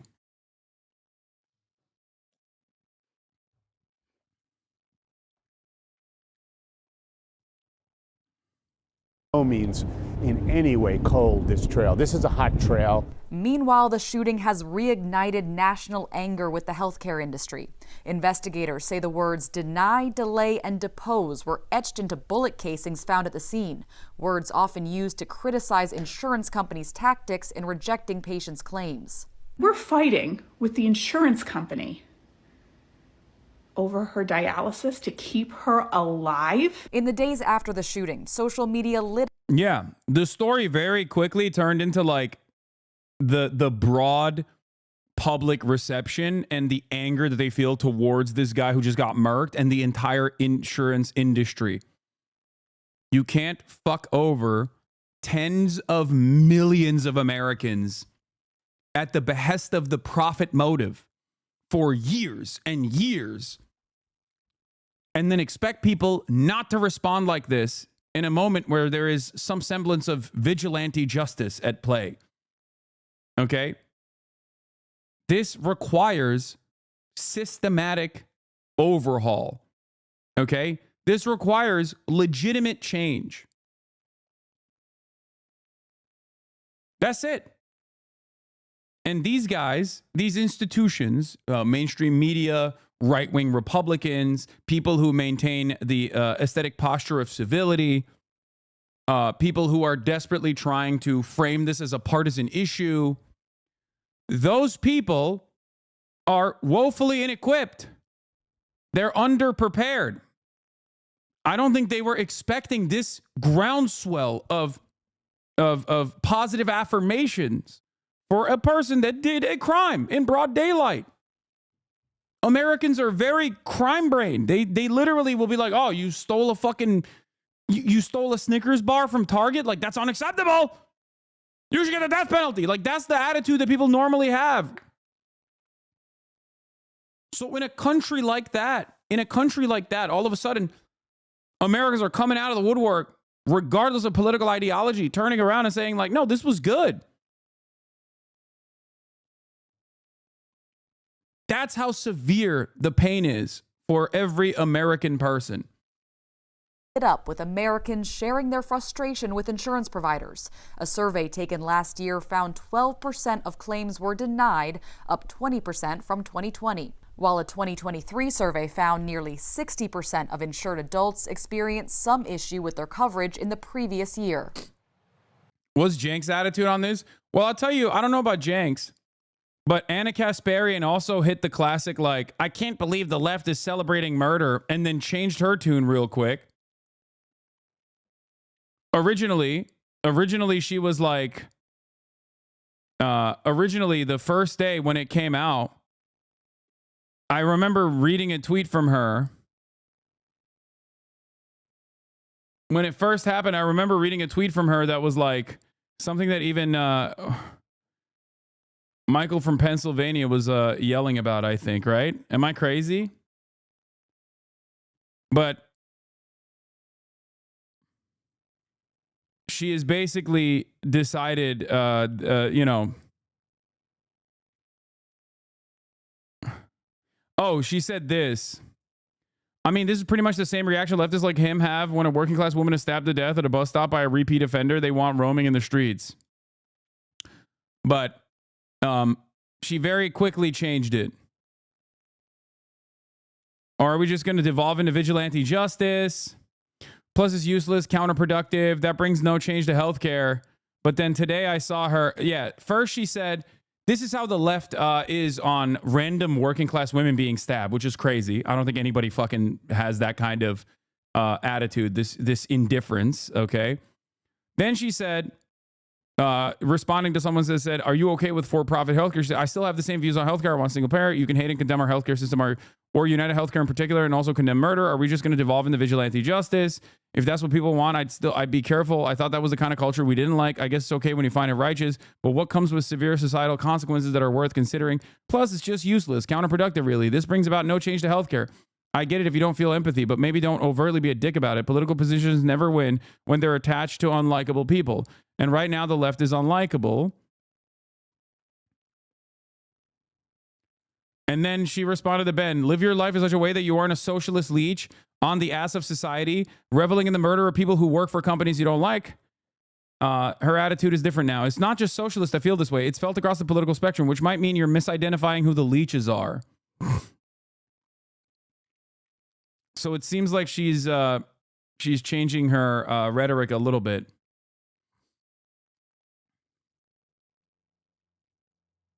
Nobody is buying the media, what the media is saying about this event. Yeah. No, that is what I'm covering right now. Here, this is the. Here, we'll do not. Yeah, we'll look at the broad reception of the assassin as well. But now, in the wake of the shooting, some business leaders are looking to increase corporate security. United Healthcare, the company Thompson worked for, removed photos and biographical information of executives from its website. Another health insurance company. The persona that this individual has taken on. And it has been remarkable, unsettling to watch the public response to what has happened here, and just the kind of caustic reaction to a father, to a human being. A part of the social media response. I mean, I think, you know, outside of social media, maybe everyone sort of just sees this as a cold-blooded murder. Look, if your tweet starts with, assassination is bad, but you might want to rethink that tweet, right? I mean, I don't think people are rethinking those tweets. I think you guys are the people who should be rethinking the way you're covering this if you want to maintain any sort of institutional legitimacy and any sort of broad credibility. That's it. You know what I'm saying? That's it. It's like, that much is clear to me. It's like, this is one of those cases where people are just like, I don't give a fuck.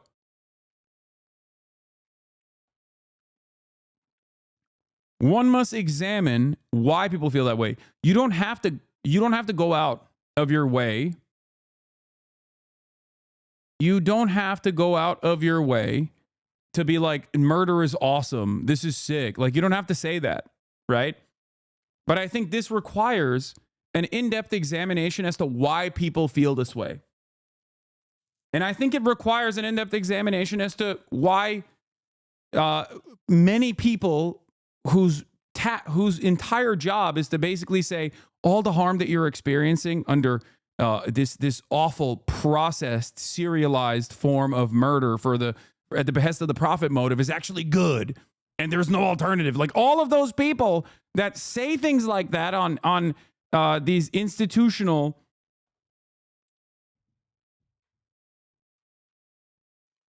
all of the people that say, like, this is completely, all the people that are directly at odds with the way that people feel about it should maybe take a cold, hard look at why they are so obviously on the opposing side of, like, the broadest subsects of American society. I said this immediately after the shooter shot the healthcare CEO. I'm wondering what a poll would look like. I'm wondering what kind of broad popular support this shooter would get right now if they actually polled it, honestly, in an honest way. I feel like he would get overwhelming majority support. Not know why the CEO of United Healthcare was murdered on Wednesday here on the streets of New York, but some of us have been really surprised by the reaction online. Many have shared their very deep frustration with the health insurance industry. I have never seen Americans so united on something as I have over the last 24 hours in the comment sections on these news articles about the United Healthcare CEO. If you think that I didn't need anesthesia to have surgery, you're insane. I'm having a hard time being empathetic to the situation whatsoever, because this is a billion-dollar company, okay, that denied. United Healthcare's profit for the last year was $37 billion. Pure profit, $37 billion. 37 with a B. Okay? It's fucking crazy. Access to people every single day. And we're fighting with the insurance company over her dialysis to keep her alive. Having said that, I think that there is something really instructive in seeing how almost gleeful people are about this horrible event. And the truth of the matter is what it tells me is something that we all already know, that Americans have just had it. We have had it. She speaks for a lot of people there, but this really isn't about this tragedy. The videos of the doctors talking about their frustrations with insurers are from before the shooting. I had billed $12. Like, look at this.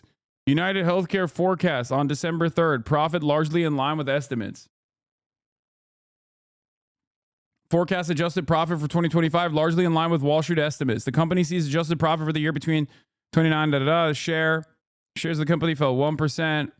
United Healthcare, akin to its peers, see a demand and search for healthcare services under the government-backed Medicare plans. This is them talking about privatizing certain aspects of Medicare. We talked about this extensively. Their stock went up, by the way, after the CEO got killed, which is crazy. For 2025, the company sees a revenue between $450 billion and $455 billion, compared with the estimates of $431 billion. The company expects cash flows from operations to range from $32 billion to $33 billion.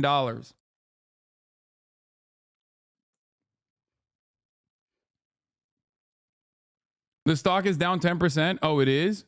I thought it went up after. In the immediate aftermath, I thought it went up.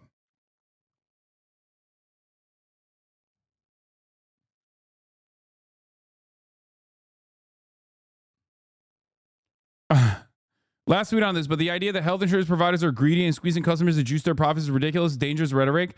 UNH's profit margins are 6%. Premiums alone don't even cover the cost of medical and operating costs.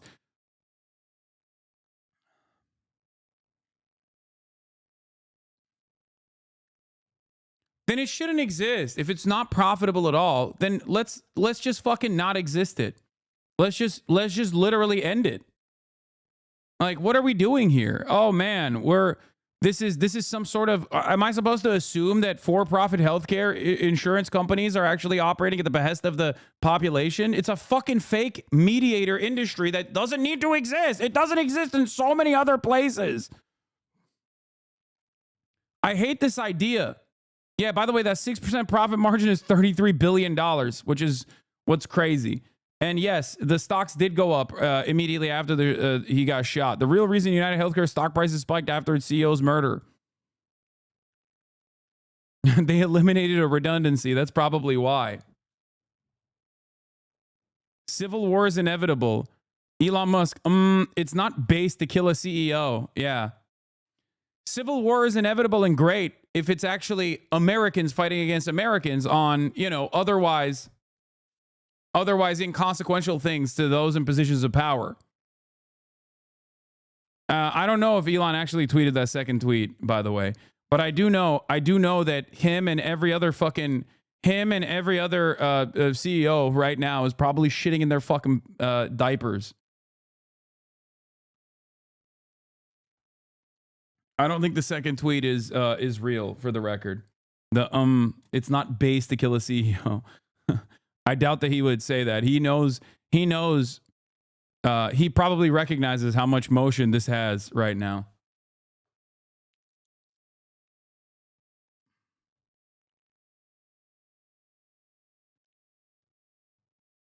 Yeah, I saw him bring his little human shield, his little child to a public appearance.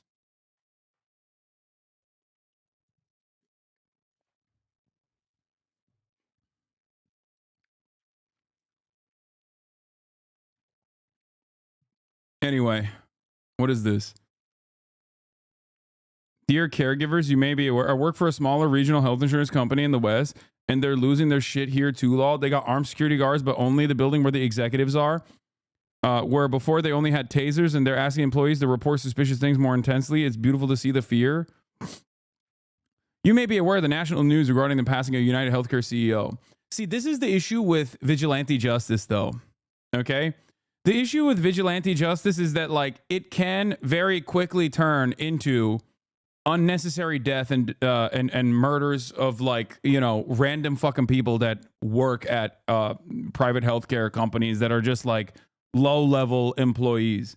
That's the problem, which is why I still think that the best possible solution in this circumstance is to change the outcome, is to eliminate this fake mediator industry that is unimaginably costly to the American taxpayer.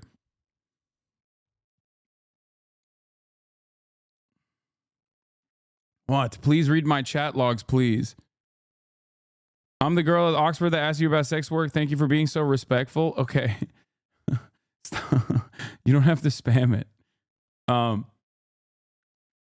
Matt Walsh defended the guy who killed a homeless man while simultaneously condemning people celebrating the CEO's assassination. Couldn't be any more on the fucking nose. Exactly.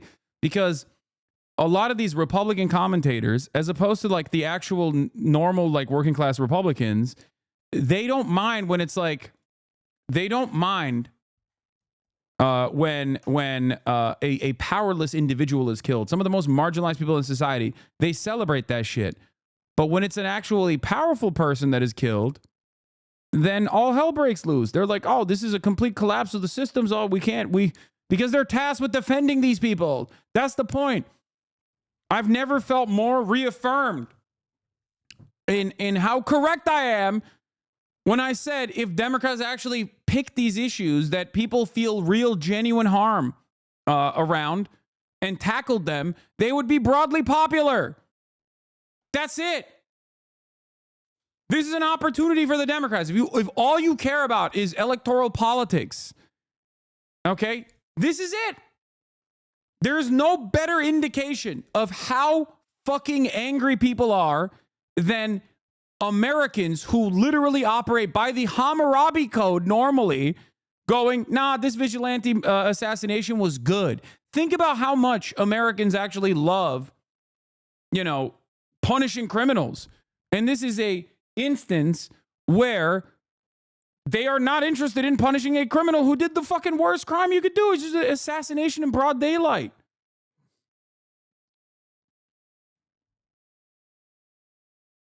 Politicians are so unimaginably disconnected from their constituents and their interests. And not only that, but also so is the media. And this is yet another instance where all of these institutions are like trying to present themselves as civility understanders, norm understanders, institution defenders. And change for a patient's allergy injection. And they had done an audit and said that they weren't going to cover that bill of $12 and change. I am a doctor, and I have no idea why they're able to deny this. Does anyone else feel like they're having everything denied and need to appeal lately? I mean, I'm talking about joint replacements for a patient with bone-on-bone arthritis needing to get appealed for no reason. Like, what do we do? How can we make this end? I just feel like I'm in this cycle, spending more time dealing with insurance companies than with patients. Insurance is the largest roadblock to just attaining proper treatment, access to healthcare. And it's just like we're just bleeding money left and right in this healthcare industry. And who is it benefiting? Not benefiting me as a doctor. The guy's going to get away with the cops seem lost. I mean, ironically enough, a part of the reason why the cops seem lost is because every aspect of American society, including fucking policing, is also crippled by the same profit motive that undermines every institution, because they're using like artificial intelligence and shit. I mean, cops also are just really bad at their jobs in general, and this is yet another instance of them being really bad at their jobs and being bad at their jobs in broad fucking daylight. It's not benefiting the patient. Who is it actually benefiting? Wow, here to help us understand why so many people are so very angry is CBS News medical contributor Dr. Celine Gounder. She's editor-at-large for public health at KFF Health News. Really glad to have you here, especially on this particular day. Listen, we can all agree that the system is broken. We all agree on that, but it seems that people are having a hard time separating the broken system for the person. The fact that so many people are gleeful is the word that this has happened to this man just sort of stuns me. How did we get here? Look, vigilante justice is not okay. Yeah. We do have a country of law and order where there are systems to address these issues, which we can talk about more. But look. Like, if you don't want, it's simple, okay? If you don't want the Me Too movement to like randomly get out of control and start yelling at like people for having like a bad date or whatever, then the systems can't fail victims of sexual assault, okay? And the same goes for this. If you don't want people to release the pressure that they fucking feel, if you don't want vigilante justice, and I don't want vigilante justice, because there is obviously vigilante justice is uncontrolled. Okay, it turns into some of the most damaging aspects of the Cultural Revolution. You know what I mean? It's decentralized. It's primarily focused on revenge. Okay, and it can be its starting point can be an adequate point of anger. Okay, a real point of anger, but it never ends in that situation. It never ends with only the appropriate victims, or I mean the appropriate targets. Okay, so if you don't want vigilante justice, you have to fix the problems.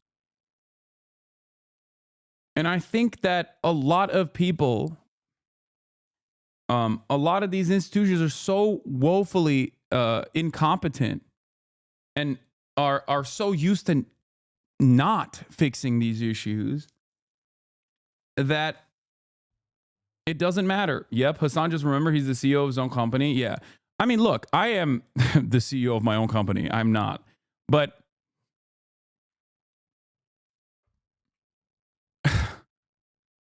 Listen, if I get murked, it's going to be a fucking psychopath, neo-Nazi, very likely, or like a Destiny fan, all right?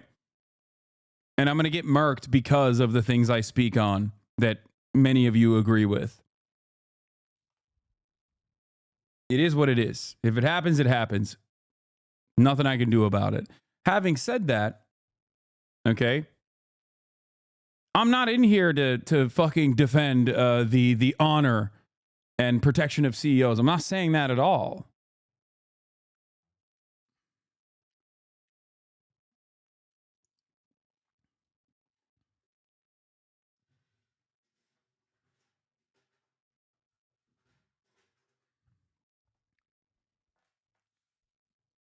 I just want people to have healthcare, man. That's it.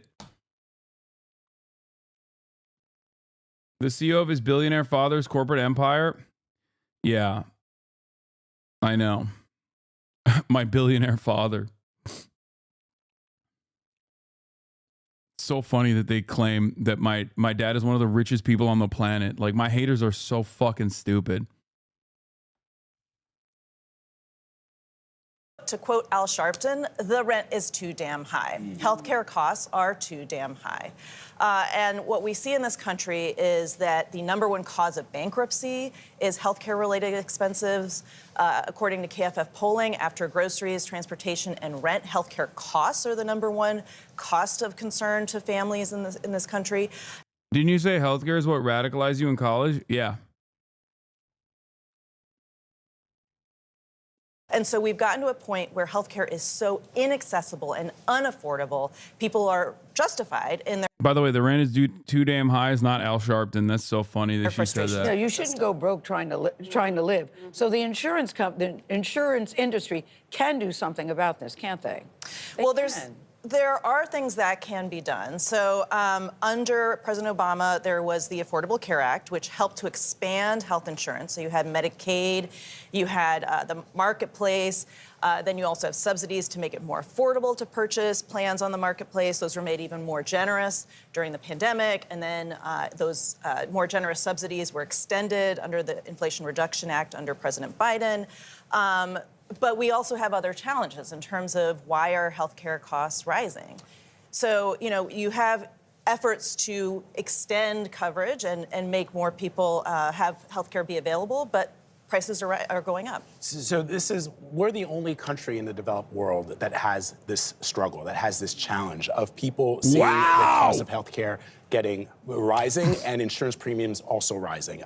There's a recent KFF poll that found a quarter of U.S. adults. Interesting.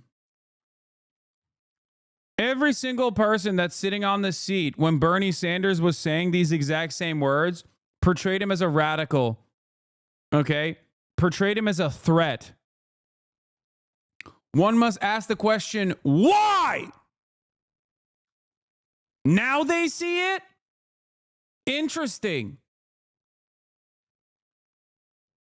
I was in an accident at the gym where my front teeth went through my bottom lip and put a hole right below them. I went to the hospital to get my lip glued while scared because this was during COVID.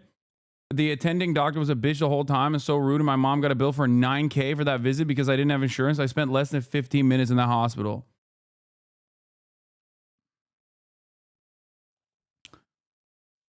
The healthcare system cost U.S. taxpayers $49 trillion over the last 10 years. Without the insurance middlemen, it would cost $32 trillion. That's $17 trillion that could have gone to healthcare instead of lining the pockets of insurance company CEOs.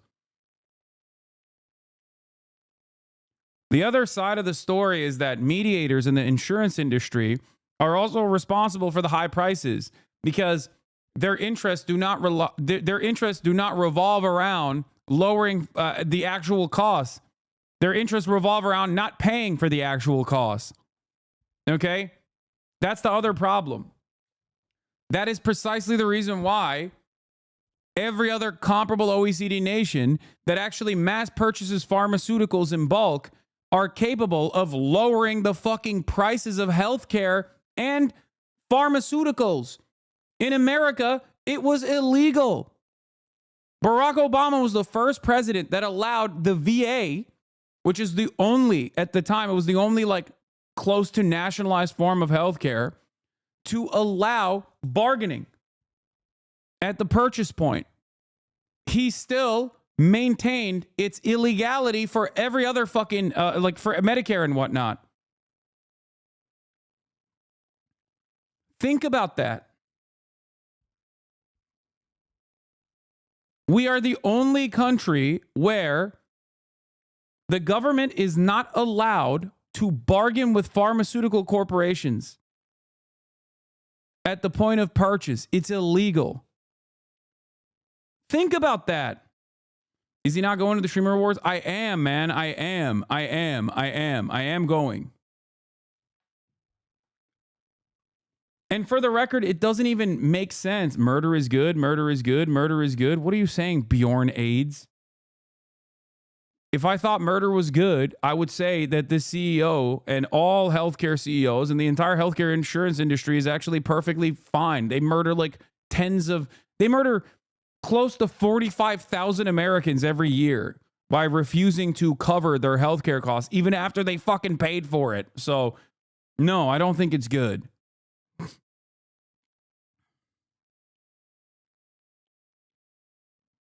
Sock them, motherfucker. Yeah, I don't understand how people that come from countries with socialized medicine will still turn around and go,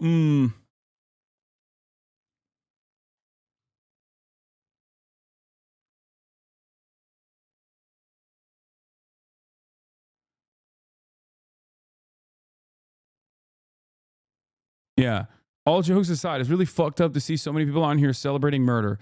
No one here is the judge of who deserves to live or die. That's the job of the AI algorithm, the insurance company designed to maximize profits on your health.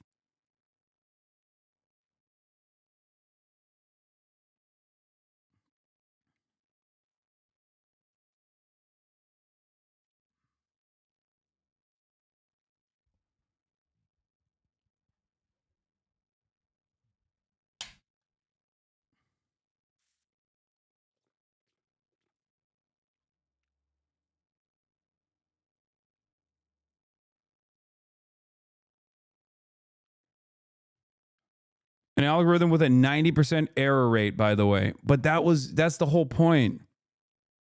You can use AI for shit like that because the entire point is to, you know, the entire point is to deny more. That's the whole point. That's where AI thrives. You can't really use AI to like actually target an assassin and find them or anything like that. Say they've skipped or postponed getting the care they need simply because of the cost. So what needs to change? Well, we have a very different healthcare system from other countries. We have a very piecemeal healthcare system with our coverage, with the way it's delivered. Many other countries have what we call socialized medicine. By the way, Medicare is socialized medicine. Yeah. And even that socialized medicine is the most expensive. Sheltered Rosebud is like, are we going to talk about Gaza? I spent literally the past week delivering speeches on Gaza. And the one day where I'm back in LA, immediately Sheltered Rosebud was like, oh, can you please start talking about Gaza again? Yeah, take a week off, okay? I'm just going to keep banning Sheltered Rosebud, I think, over and over again. She's just going to be able to chime in once, get banned for a week, come back, chime in again with the same exact perspective, knowing full well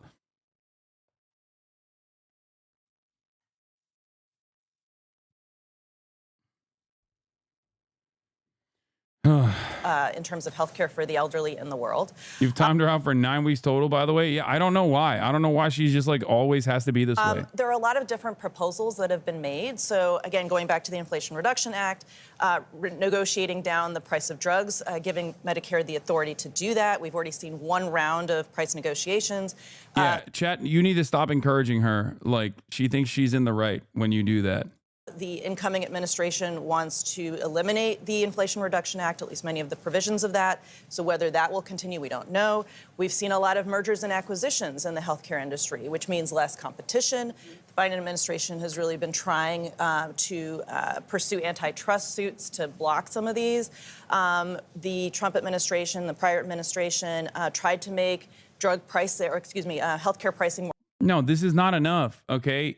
simply only reducing. This is the same principle behind chucking 2 pennies at a fucking homeless person. Okay, lowering lowering the price of insulin for Medicare only by 2026 is not the fucking broad sweeping change that people are demanding. Okay, this kind of incrementalism is not enough.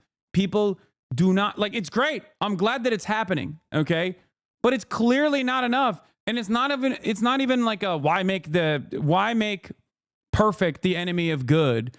Okay, that's what liberalism is all about. Saying, oh, you must not make perfect the enemy of the good. Like, this is a good thing. Yeah, I know.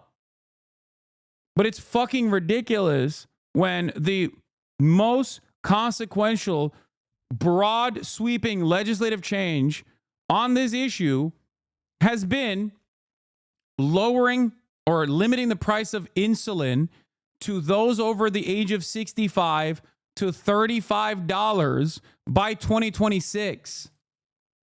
Okay? That's crazy. It's like you have a fucking gunshot wound on your chest and they offer you a fucking Band-Aid and they go, well, I covered, I'm covering some of your injuries. Why are you still complaining? You pay for insulin? My friend, Americans pay an insane amount for insulin.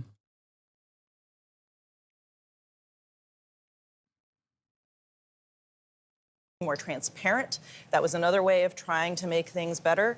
It's really going to depend. Enough. Yeah. It's not enough. These are all sort of chipping away at a bigger problem. So we saw the doctors in those clips talk about how it seems like more and more claims are being denied. Are you seeing that? And for people at home whose claims are denied, what can they do? I'm definitely seeing more claims being denied. And what we're also seeing now is increasing use of AI by the insurance companies to deny claims. And then you have competing AIs being developed by healthcare systems to fight the health insurance AIs.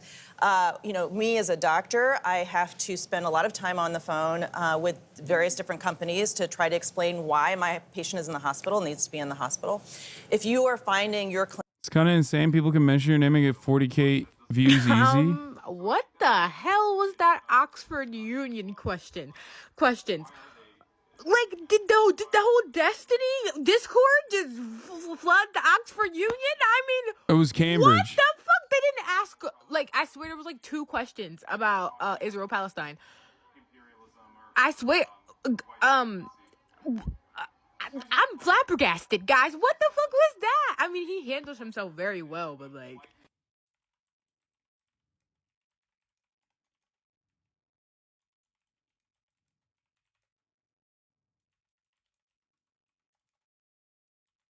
Video will be.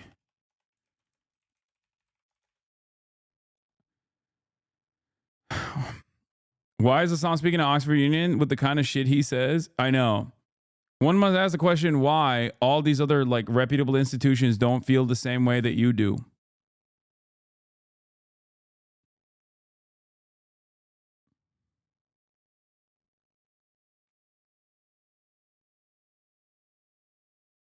My mother's a conservative cancer survivor, but she got very angry at me when I jokingly complimented the deposer. I guess we are just really lucky to not have any really bad experiences with insurance.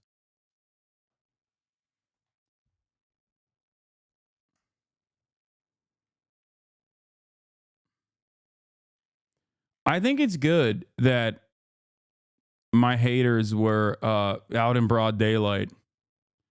Daylight is a pretty solid disinfectant on how hysterical some people come across.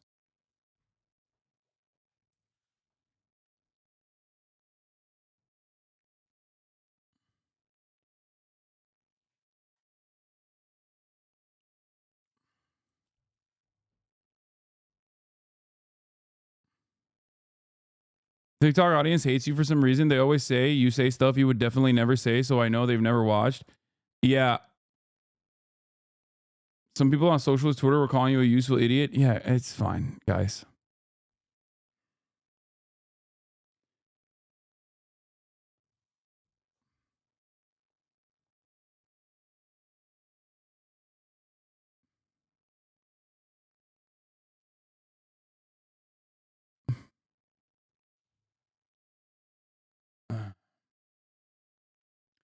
I think the way that online spaces work is that you can be really echo chambered without even realizing it. It's something that I try to deliberately avoid. It's something that I try to deliberately work against, if that makes sense. It's funny. Is happening. Oh, Will just showed up. Something is definitely happening. And I would be remiss if I didn't talk about this particular funnel into the alt-right that is informing how the alt-right is reacting to this moment right now. Because despite Ben Shapiro uploading this video, this was their response. And I'll do the image descriptions for this, but yeah. So Ben Shapiro uploaded this video, says the evil reactionary left cheers murder in reference to the United Healthcare CEO being gunned down in Midtown Manhattan. But then something happened. And shout out to Wild Geeters on Blue Sky for bringing this up. But these are the responses to Ben Shapiro on his own video. It says, I'm as right as they come. I have as much empathy as he had for those who lost their lives due to not receiving health care. Sorry, Ben, but nobody on either side feels sympathy for this man. People are cooking Ben Shapiro and everybody else that were like, people are like, dude, I'm right wing, and you're ridiculous for saying this is a left right issue. But anyway, we're not gonna talk about politics because Willard Neff is in the building, looking. And neither one of us have an outfit. And looking jacked to the goddamn gills. Okay, I've been packing it on right now, little boy. You're a skinny boy now. Put those down. Put those twigs down. Put those twigs down. I still got it, bro. We gotta talk about your progress photos. What do you mean? Man, just make an OnlyFans. Okay, dude, calm down. If you're gonna show dick on Twitter, just make an OnlyFans, Well, bro. we look kind of good, man. We look good. Look at this. Hey. Not bad. This? Not bad. Yeah. Not bad at all, dude. Mm-hmm. God damn. So Will and I, of course. Hey, Chuck Dies. Thank you for the 50 gifted subs. Level 3. I've tried to achieve. So here's the thing. Will and I both do not have a red carpet fit. That's right. As always. I think this year we should go to a Goodwill. I'm down. I'm down And to we do are that. only allowed to buy like $10 outfits. I feel like it might not smell too good if we're just That's fine, bro. if we're gonna be It like can't Austin. be as bad as Austin. Yeah. Austin in the stinky shirt. Yeah. Scream your name. Thank you for the 5 gifted. So the Streamer Awards is starting at what at like 2 or something, but obviously the red carpet like doesn't end till I don't know when Streamer Awards actually starts, but we'll be there and we'll be supportive. 3 p.m. Yeah, it starts at 3 p.m., but obviously it's like, the red carpet goes on to like 4 or 5, I think, right? I think like 6. I don't think Streamer Awards is till like 6. Kid Fury, thank you for the 10 gifted. Pope John Paul III, thank you for the 5 gifted. But we're still gonna go to our regular spots, I suspect. Yeah. But where's Wake? I thought he was coming too. Oh, I can text Wake. But it's all good if he's not. Did he message you? No. Okay. But you said you wanted him to come. I did. We need more colors in the next merch like you guys are wearing. But yeah. Bro, my next merch has all kind of color in it. Black? No, it's got red. I got sweat Cedo pants. Your next merge is sick. Yeah. Will's next merge is crazy. What do you say to Will saying you fluffed in that progress pic? You No. absolutely fluffed. No, I didn't fluff it. Oh, come No, it just, dude, it just hangs. It yeah, just hangs. it's crazy to like. It just Now hangs I know what a politician in a debate feels like It when just their hangs opponent like is just that. lying. It just hangs You like didn't that. give it one single. Nah, not even a tug. Oh not even a flick. Why are you lying? I don't know what you're bro? talking about. Why are you? It's just etiquette to give it a single fluff. Please kidnap Wake more often. He's always on stream saying he regrets not hanging out more. Yeah. Oh my God, he's not gonna make streamer awards. He's boarding now. Oh no. Young Stinker, thank you for the 10 gifted. 2 men in baby shirts showing up. This is literally an XL shirt. Okay, calm down. This is a large. Yeah. So this is what happens when I stopped doing the Camp Canute diet and I started just bulking. I am, from the time I ended Camp Canute, up 20 pounds. What the fuck? Yeah. God damn. I'm huge right now. I've been eating so much protein. I feel sick and I have to sleep after every workout. But Myth leaked it, so I can say it now. It's because I'm getting ready for a fight. So I have to start cutting in like a month or two. I got to cut down to 175. So I'm getting absolutely fucking yoinked out of my skull. I'm gonna try and get bigger than I've ever been, and then cut down. We don't have do not have a march to handle the sticks, so we're just gonna do it ourselves this time. Yeah, but Wake and I, or not Wake, Myth and I are gonna be training together. So we're going to be streaming the entire training process. That's sick. Yeah. Okay. That's exciting. People are asking who your opponent is. You can't say, right? I can't say who my opponent is. I can't say what event I'm fighting at. I can't say anything like that. I don't think I was even supposed to leak it, but basically Myth last night just leaked it on stream and I was like, oh shit, okay. I guess we're talking about it. So yeah, Myth and I are fighting. We can't say who our opponents are, but we'll be documenting our jackification process. And you know what? I will be fluffing. Hell yeah. I'm going to be fluffing you. If anybody sees my dick, it's going to be fluffed. He's lying. He's lying. You think that man went through all that work to get a pump? His biceps, his chest, make sure everything's good. The lighting's good. Hikes the pants up. It was impromptu. You think he didn't give that hog just one? It was impromptu and it was organic. No. You know, like that squeeze that they give the like blood pressure device? He gave 3 of those to his hog, I bet. I bet it was a wop, wop, wop. Because I wasn't even, I wasn't planning on posting it. I literally was like, I played basketball. My fucking underwear was still wet. Yeah, you planned on sending it to Austin. Yeah. No, I would have sent it to you, not Austin. Wow! Someone just gifted a bunch of subs. Thank you so much. I appreciate you. Colin, thank you for the 20 gifted subs. Oh, what's up, Colin? How you doing, bud? Listen, he's not going to say this. I'll say this. Fellas, if you're taking a photo where your hog meat is in the frame, not fluffing is ridiculous. Fluffing is not the weird thing. Not fluffing is the weird thing. Okay? Because your Hwayne exists on a spectrum, all right? We're not talking aggressive hard-on. We're not even talking 70% engorged. We're just talking get it away from that, like, it's a cold day out and I'm tired baseline. You know what I mean? Yeah, I mean, that's true. You have to do that. But I think I was just lucky that it was hanging good. It's just hanging good that day? It was just hanging good. It'd be like that sometimes. You know? Yeah, it do be like that. Listen, ladies, I see some of you hunting, by the way. Ridiculous. They just don't understand. I know there are ladies that have taken nudie photos before that give their nips a little bit of the, hey, wake up. Okay? Yeah, it's a little ice cube. Little ice cube on the nippies. Let's not throw stones in a glass house, okay? You know who you are. You know who you are.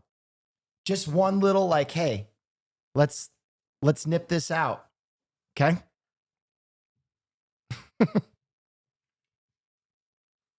I see you through this screen. You're delusional? Ladies, please, someone have my back. Ladies in the... okay, all these cots. Thank you. Thank you. Real, thank you.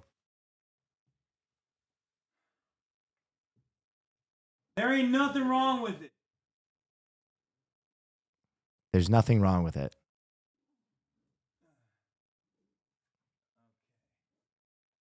And to my gays, it's okay to use Facetune to take the wrinkles out of your butthole. Okay, Okay, I made that one up. I made that one up. I made that one up. I made that one up. That one. I'm freestyling.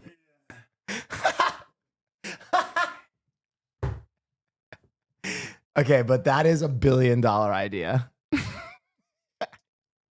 Write that down.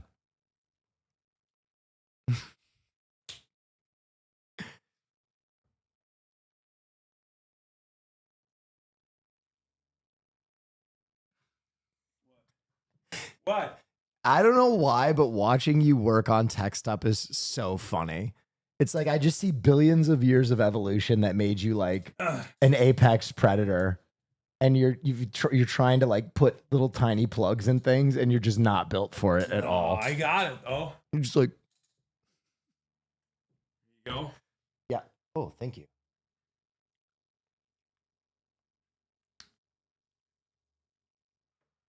Do you know that they're calling Myth and Unk now? What? Yeah, they're Bro, calling. we're grand dunk if Myth's Yeah. Unk. They're No, calling Myth that's and not Unk now. good. No, it's not good. That's not good at all. If Myth is Unk, we are fucking grand unks at this point. We're grunks. Yeah. Okay. So what we're gonna do is he's full on Gramps. Myth is like 12. What the fuck? He's like 24 years We've old. seen this man grow up.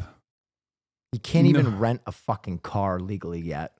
Wait, really? How old is Myth? 24, 25? 25? Oh my God, he's getting up there. Oh, Jesus. He's getting up there. We're so old. Will Neff is alive. I thought he died recently from a self-suck injury. He's alive and well, baby. He's live and alive. I want to point out that at our slotted podcast time, I was the only person that was available and ready. Wednesdays. And somehow I... Oh God. Uh-oh. March has a different lens on this. March left us with a different lens. Bro, And you are literally surrounded by lenses right now. I know, but I don't know if any of them work on this. We can pilfer. It doesn't focus. It's not focusing at all. See? Here, you know how the camera shit works. Oh yeah, this is fuck. There's manual focus. We're gonna have to I did it. I fixed it. There's probably an autofocus on here, though. Are there?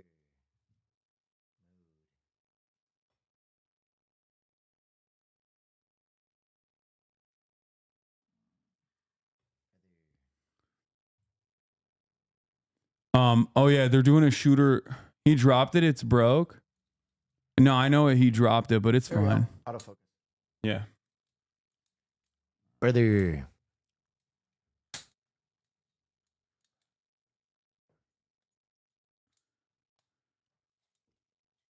It's called job security. I don't think he wants to do this. This is not a part of his like priorities at all. No. You know where Marsh is right now? Marsh is seeing my new favorite band in San Diego. Oh, he's in San Diego already? Yeah, he's going to go to San Diego and watch Snow Strippers. So how the fuck is he going to come back to... He's coming back tomorrow morning, getting me. Then we're going back down to San Diego for Brutalismus. Okay. Why is Will so buff? You pack on 20 pounds of... Dude, it's crazy. Your titties are out of control. Sheer buck muscle.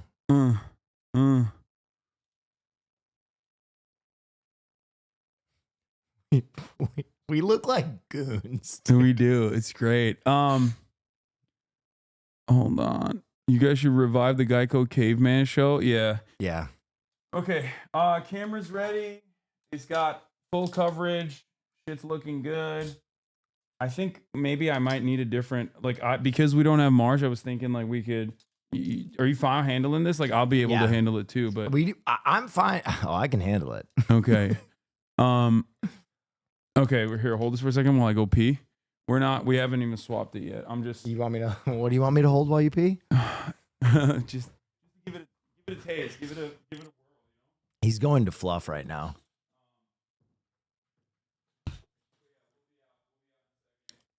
What's up, chap? Hold these. Yeah, have you played Marvel Rivals yet? It's fun. Oh, that's right. They don't have fun in England. Do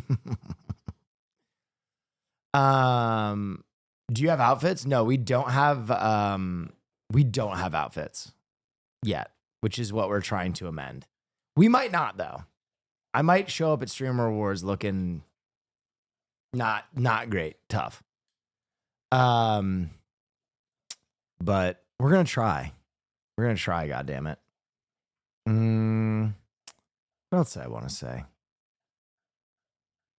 Bring back Survivor Reacts. Yeah, we're going to watch the newer Australian season soon. I think next week. I think we're going to do that next week. And then I have to get into Christmas stuff. And then we have Japan, fight training. We got a lot of content coming up.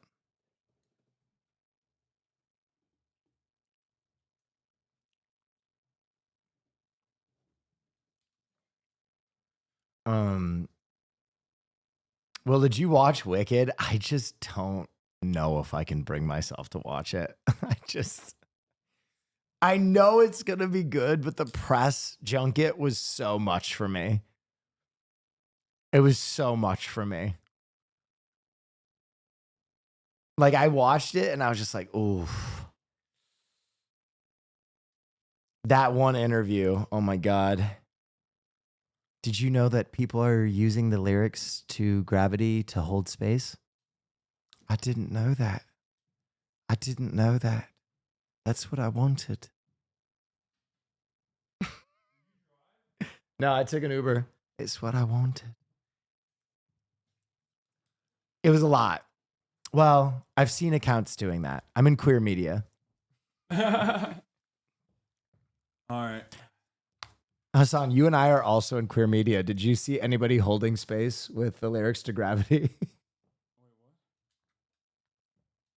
I have no idea. He's been in England. He doesn't know. Yeah, I'm out of touch. Okay. Okay. All right. You're gonna walk out pissed off at the color saturation? What do you mean? Oh, Gladiator? Is that what you guys were talking about? Gladiator was not. Dude, I watched Furiosa. Shit was so good. Really? I liked it. It was okay. It was good. I mean, I haven't watched a movie in a minute, and I literally was thinking, like, it's gonna suck. But dude, did you see Anora? No, what's that? Piff.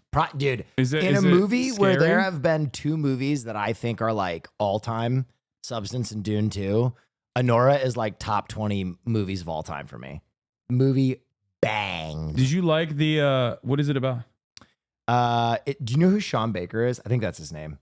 He did Florida Project. He did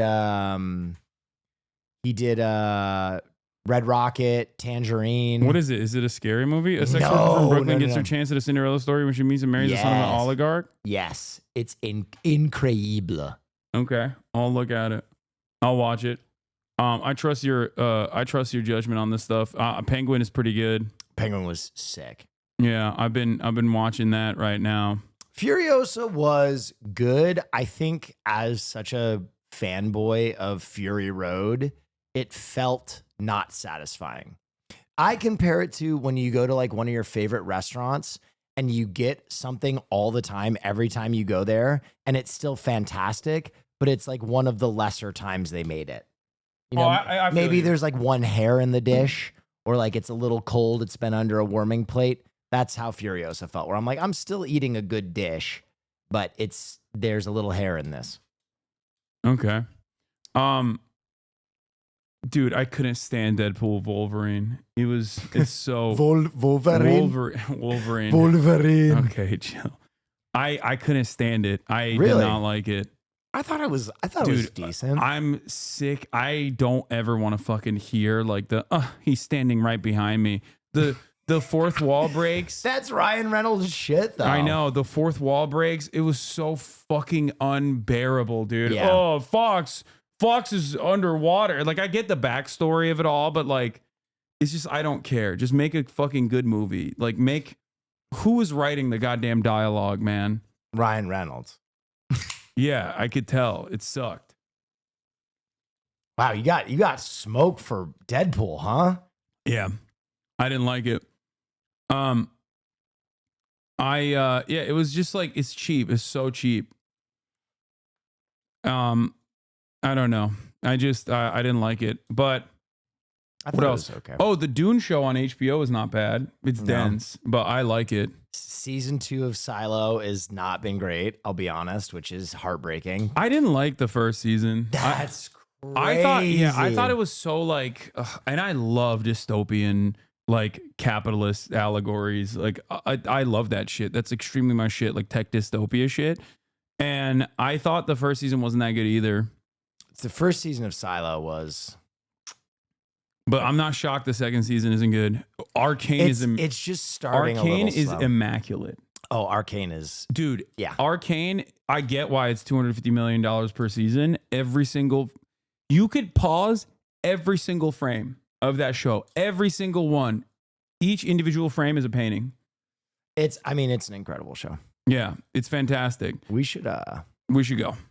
All right. I'm trying to find a video to show them while, we venture off. Yo, play Snow Strippers. Dude, wait, can I show you Snow Strippers really fast? Type in Snow Strippers. I'm obsessed with this group. Obsessed. They're from Detroit. Go down. You guys see their first video. So what if I'm a freak? Go to Under Your Spell. This is so my shit because they filmed their video with like a JVC handy cam and they're so Detroit. It's so budget, but they bang, bro.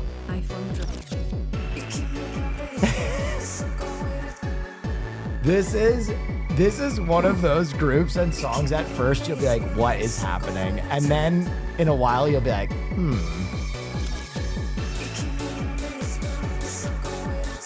Okay, show them whatever you want. I am all in on Snow Strippers though.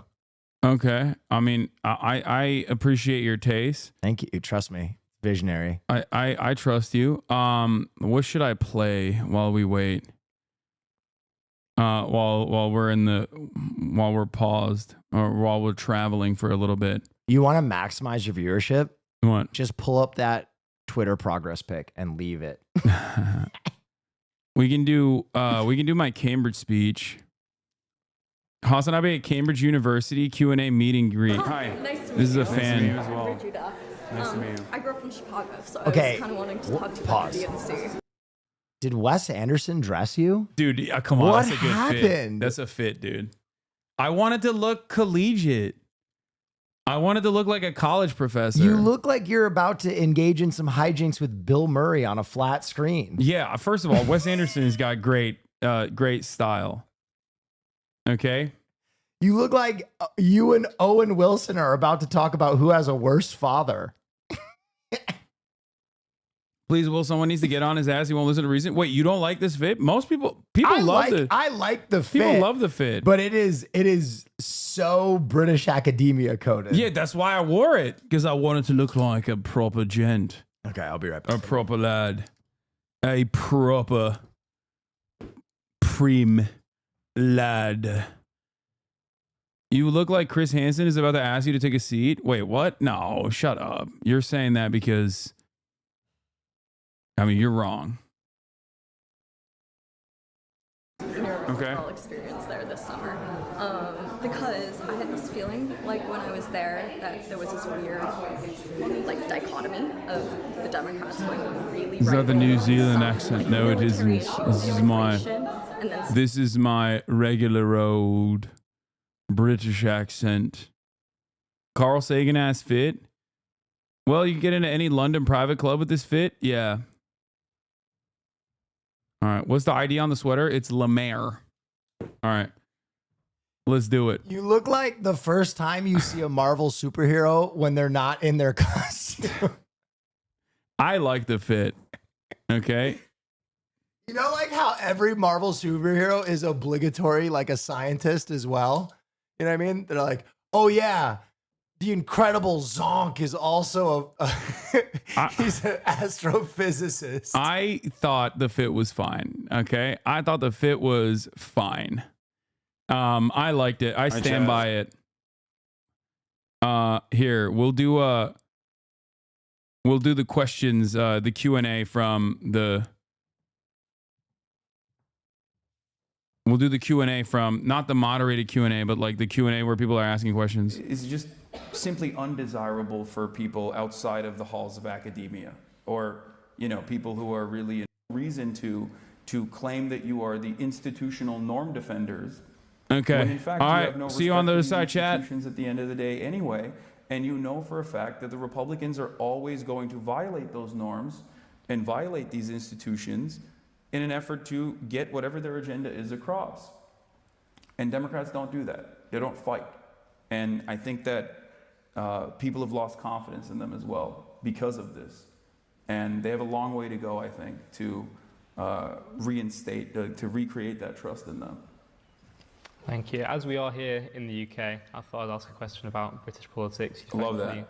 You haven't done the voice so far during the main talk, which I think is we're all grateful for, but there's still time. I'm trying. I'm holding on.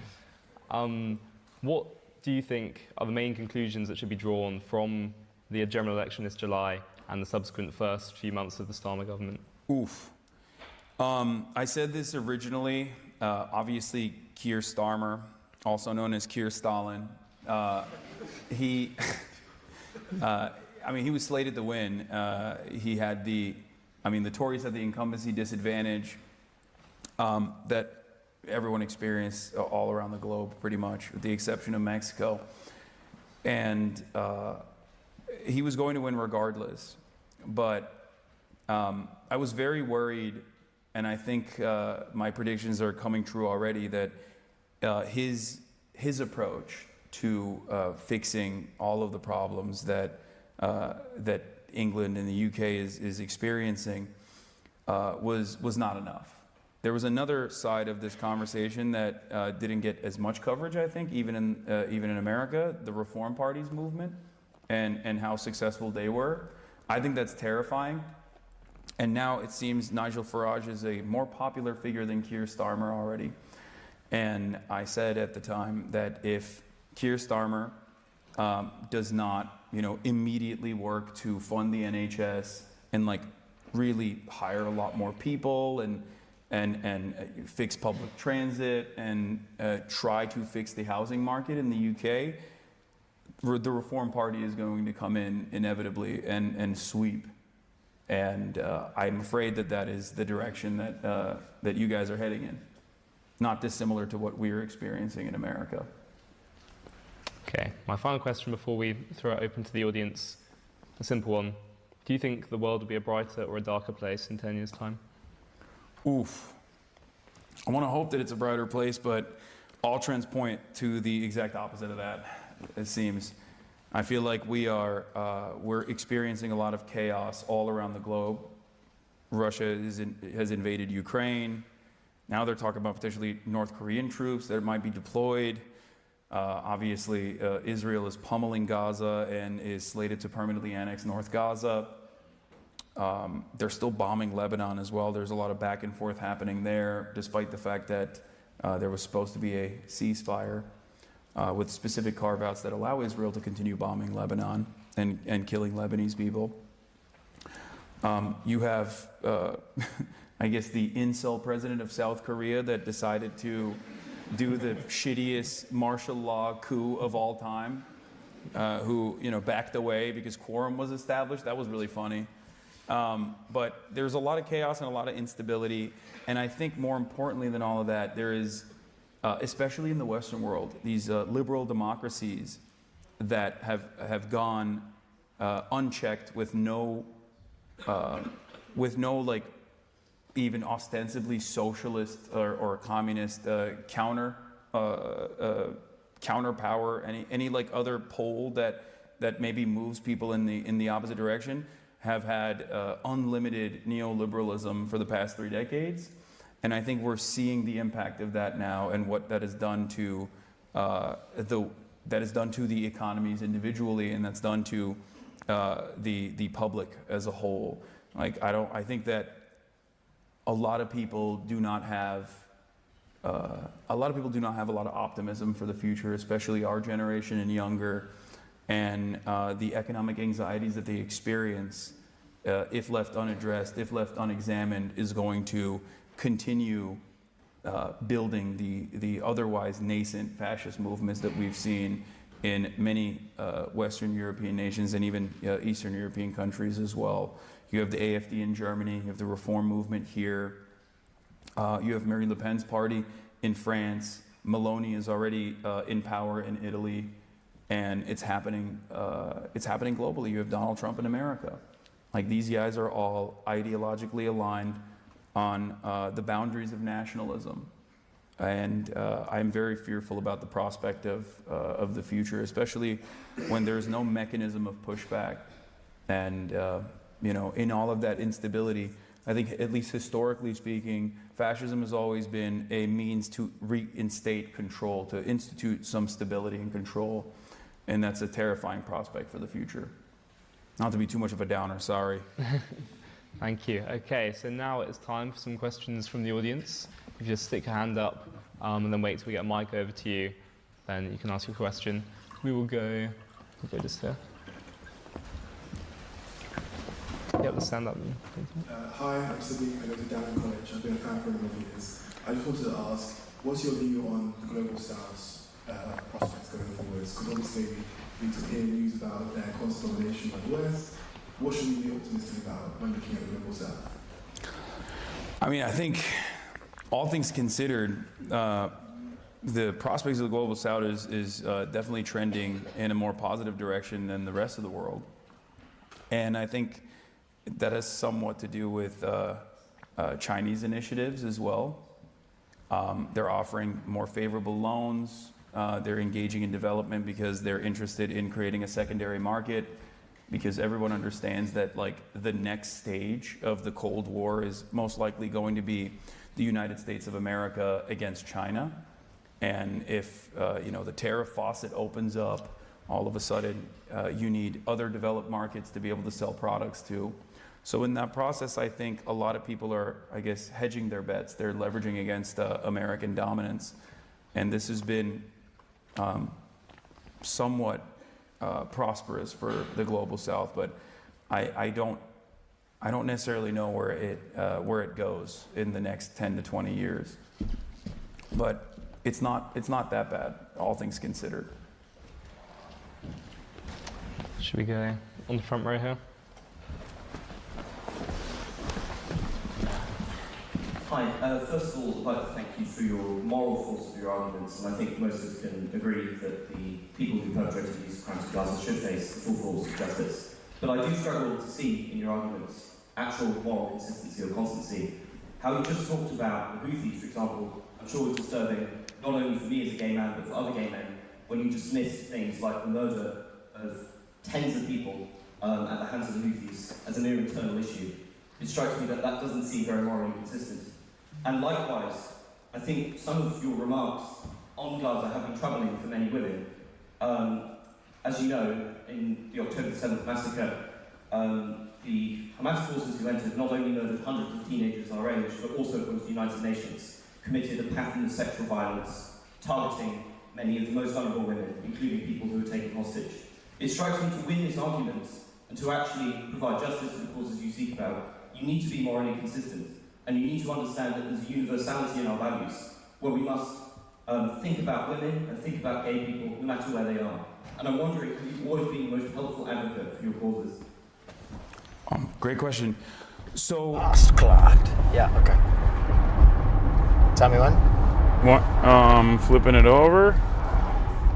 All right. Welcome back. I think it's flipped over. I don't know. Welcome to another edition of HasanAbi and Will's Drip or Drowned. Today, we'll be shopping for the Streamer Awards, which happens in just a few hours, so the pressure's on, guys. What's up, YouTube? Yeah, we'll see if we're able to find something. What's up, YouTube? I'm Will. This is HasanAbi. And today, he's going to be showing us his top tricks for fluffing up your penis and making it look big in progress photos. It's not. I'm not going to be Number 1, start the fire. Start the fire. Number 2, the fast slap. Okay. I'm gonna close the windows. I hope the audio is good, chat. Is the audio and everything good? I have no idea. We're lost without March. Yeah, that is true.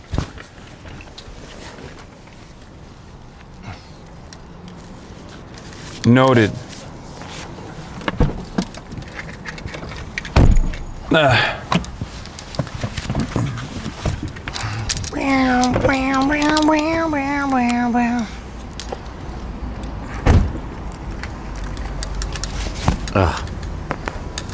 All right. Here we go. What's going on? Hello.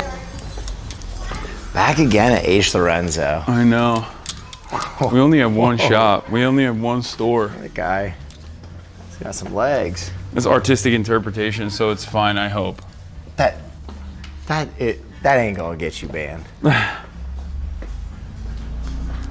Okay, right off the bat, these are... Oh, what the hell? Is that for drugs? I was gonna say this.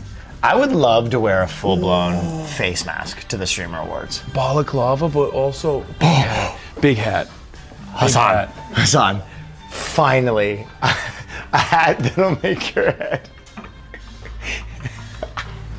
Hasan, that's a normal size hat. Dude, that's what you have to say, is you have to wear that to Streamer Awards and just say that it's a normal size hat. Okay. I think. That's big. Oh. They have some good stuff right now. Yeah. Store is 1,000 degrees right now, but I know, it's hot in here. Well, it's also because the car was cold. Fire. Oh, he just went, oh, big hat. Big hat is the move. Big hat is the move. Okay. Big hat is the move. All right, chat, you can hear us, right? And you can see us, you can hear us, everything's good? People are still talking about, teach me how to fluff. Also, the car is not smelly, and the only reason why it would be smelly is because Wilt farted in it when we got in the car. Are you gonna expose? Like yeah. this? Do you but, want me to tell them what you sent me on the phone? Oh, that I was farting on the plane? I should have talked about it, but I forgot to. He literally sent me a message that said, Will, I love farting on planes, verbatim. I did, because it's true. This has got to be And I see no reason to hide it. Oh. Oh. I don't even know what that is. That's how you know it's good.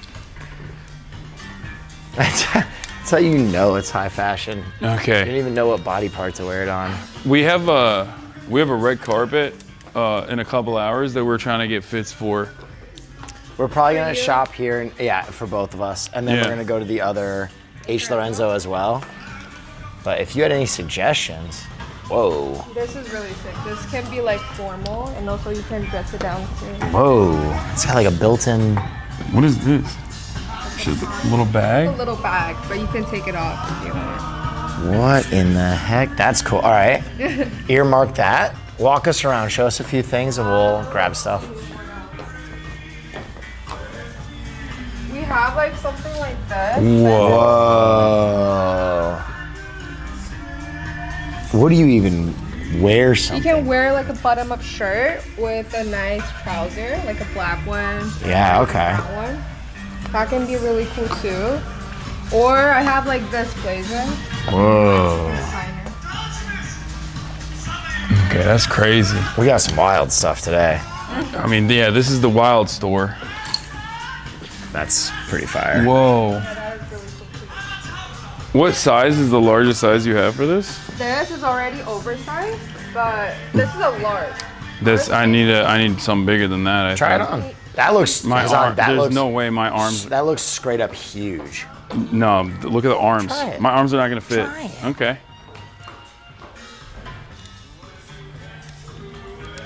Also, it is kind of funny when you try things on and the sleeves are way too short. That's good. That's just good content. Okay. Don't need to break the store. Oh, really? Actually, never mind. Bro, that's what I'm saying. That's what I'm saying. Wait, that's actually like a glove. Yeah. Never mind. It did fit perfectly. Yeah, you button that. There's. Oh.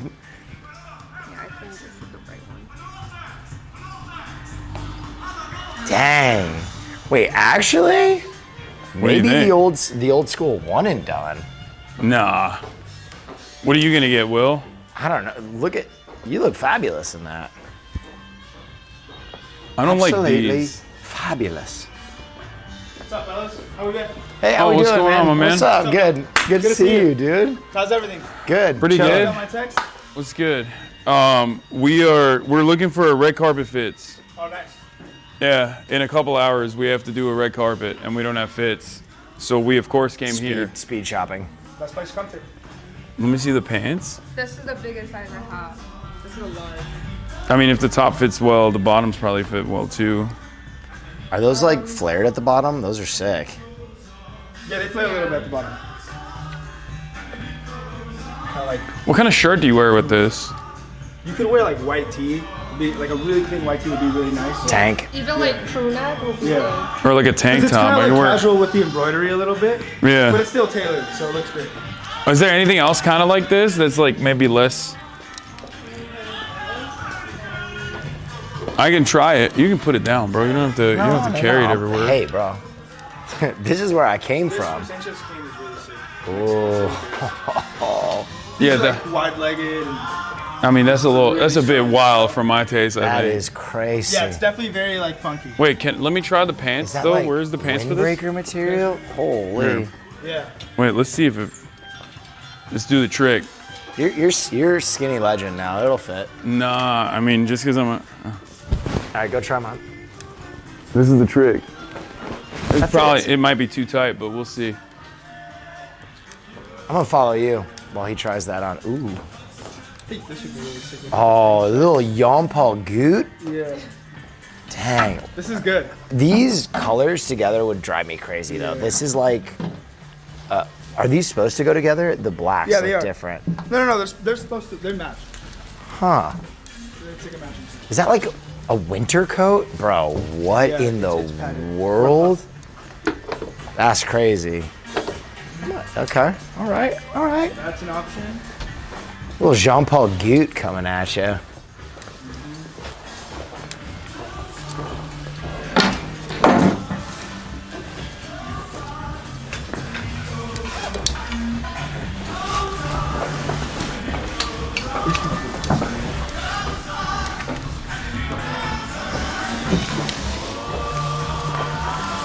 Rough carpet. It's gotta be sharp. It's gotta be strong.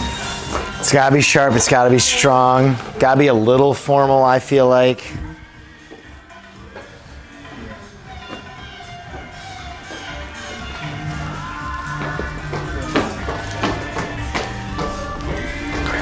I wanna go. There's no way this is made out of a tire. Yeah, it is. No, the pants are definitely too tight. This is a tire? The pants are definitely too tight and too Wait. short. Yeah, they're too short. Very tight. Okay, did you fluff? No. Were you fluffing up? I was not fluffing up. Did you give it a little spank? No, I can't even put my hands in my pockets. Yeah, because you're all fluffed up in the front. Yeah. I mean, it looks, the silhouette is crazy. I mean, it's way too short though. It's supposed to. I think it's supposed to drape. Yeah. Okay, we'll keep looking. I was thinking just like something like this could look really nice under it. Yeah, Just like a but white tee doesn't need to be. nah, that's that. This is a I little don't. funky, right? Nah, I don't like that. I'm not a big fan of Jean-Paul Gaultier to begin with because I feel like his stuff is too. It's a little bit. It's too out there. I see. Yeah, it's definitely funky for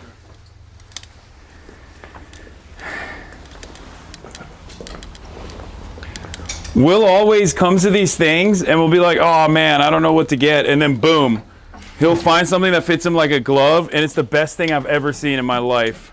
Yeah, I got a good body type for sniping some. Dang. You been hitting the gym? Oh, yeah. OD, right? Yeah. I can tell. Thank you. Congrats, bro.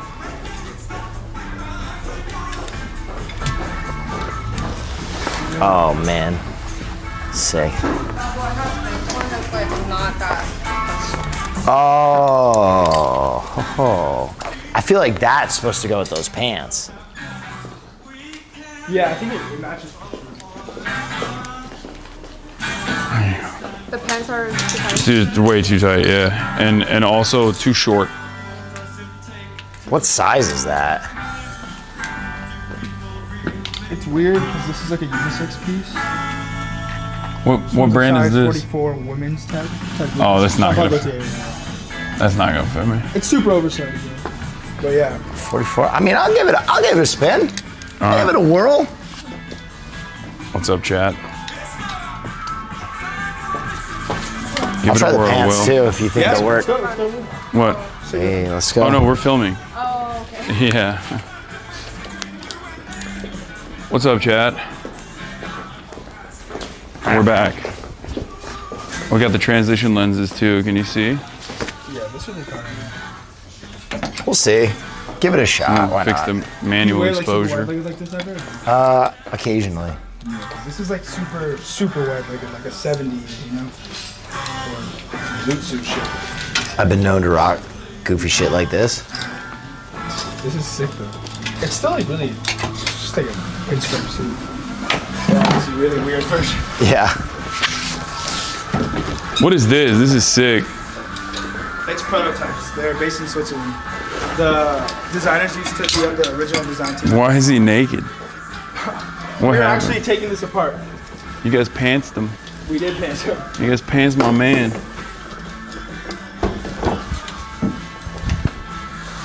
We had to replace it.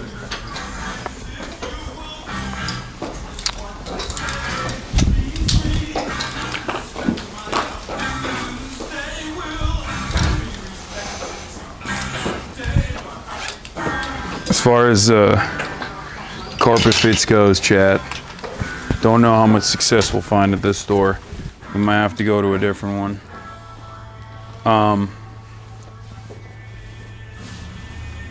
That's crazy to do on Gojo's birthday. Wait, what? I don't know. Did he pick a fit yet? No, I have not. I only tried one fit so far.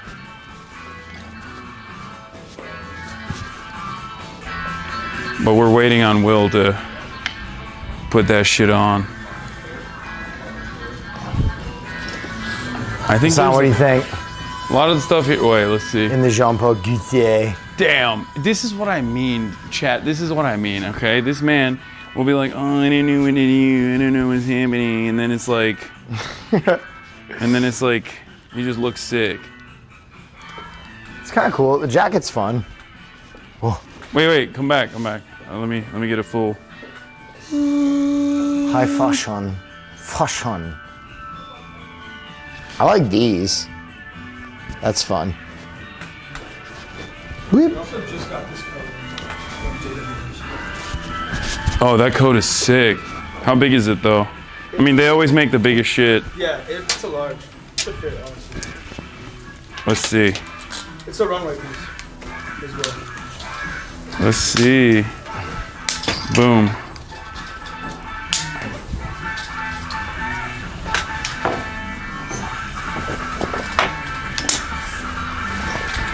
Hold on, chat.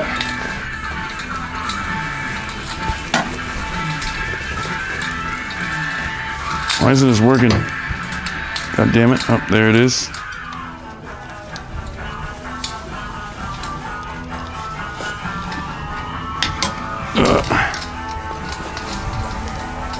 I'm setting up the tripod, chat. Boom. There it is. Oh, it might be too long though.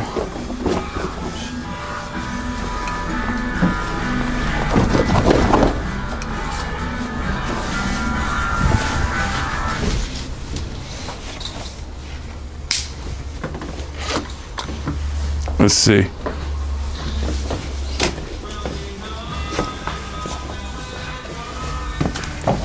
Oh, the arms are too short. Classic. Classic. This is a fire fit though. It is really, really nice. I would rock this. I have like some Gucci trousers that I have that are like really flared, really big, and I feel like I have I could wear those with like a white shirt, like a sleek white shirt, and then I love white shirt. a jacket. Yeah, like even a tank top, like a white ribbed tank top. Like a really nice one. Yeah, like is what I was. Makes really nice ones. Is what I was thinking, but the arms are too short. Oh, that's cool. It is really nice. Like that would look really nice on you. Oh my God! Don't even. Here, put it on. Put it on. Just. There's no way. Put it on just for me. It won't see. fit, dude. Do you have anything else like that or no? We literally just got that in a box. Oh, fuck off. Oh, come on, dude. Every time. Fit, bro. Yes, it does. What are you talking about? No way, dude. What are you talking about? It's perfect. It's supposed to be oversized. What's up with this? It's the handkerchief. Why is it so big? This is also really nice tailoring. No, I can't. It's like, I'm looking for something a little bit more formal.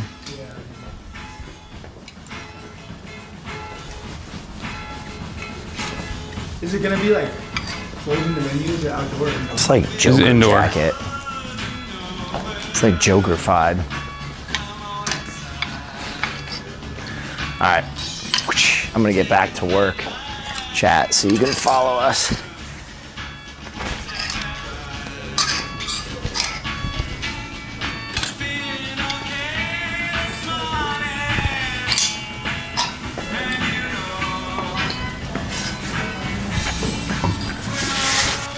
Do you want to, I can... I'm getting back to twerk. I can collapse it. No, it's okay. I got it. If you want. Get back to twerk. Do we have... Did we look through all of the blazers here? Pretty much all. Like all the formal jackets and stuff that you guys have? Yeah, we have this coat as well. Pussy coat, but this is gonna be too small for me. Yeah. A lot of cool stuff, not much formal stuff. Yeah.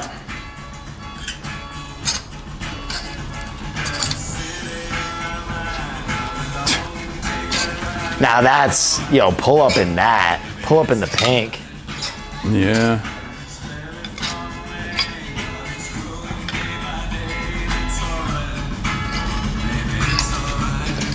Oh, I'm gonna sneeze.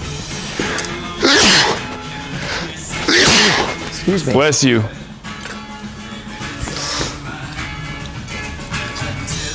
Time is short, Hassan. All right, you want to move? I don't think I see any. Yeah, I don't see anything in here today. Couple of real good options over here, but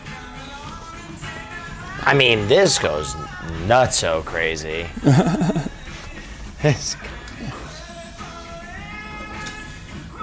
Okay, this is XL, and the price isn't even marked. They just make it up on the spot, dude. They adjusted it how much? This is like the Roblox fit. Dude, I'm not wearing. The sign goes, I'm not wearing that. Okay, let's bounce. Let's then. boogie. Yeah. Time is short. This jacket is so sick, Will. This is so you. You already have the best version of this, though. Yeah, the Egon Labs one. Yeah. Yeah. That was such a get. I would have gotten that jacket if it fit me. Thanks so much, y'all. We're gonna bounce over to the other store just because we have such little time, but yeah. All right. Hi, John. All right, let's do it. All right. See you later. All right. If we don't find anything at the other store, we have to go to. Hey, how you doing? Goodwill. We have to head. We have to head to Goodwill, and just get the old man suits. The first day job interview suits. We can do that.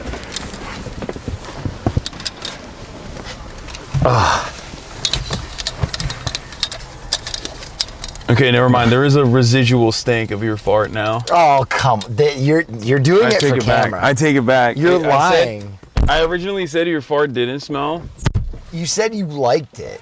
I didn't say I liked it. You licked the air and you went, that's my stuff. I can't believe how much of a liar you've become. What the fuck? I learned it from Cutie Cinderella. That's the word. Oh shit! Wait, I left my belt in there. Go get your belt. Gotta go grab it. I've lost, dude. I lost my glasses at the store before too. I keep losing stuff in the store. We're on the road to... What the fuck? I threw my keys so it doesn't shut Oh off. my god, that scared the shit out of me. I thought the car was falling apart.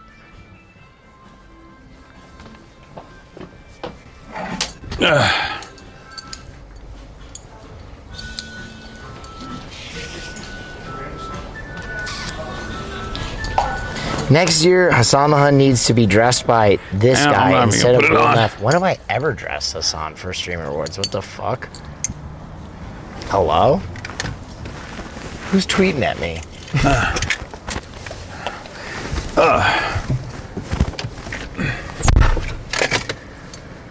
Ooh-wee.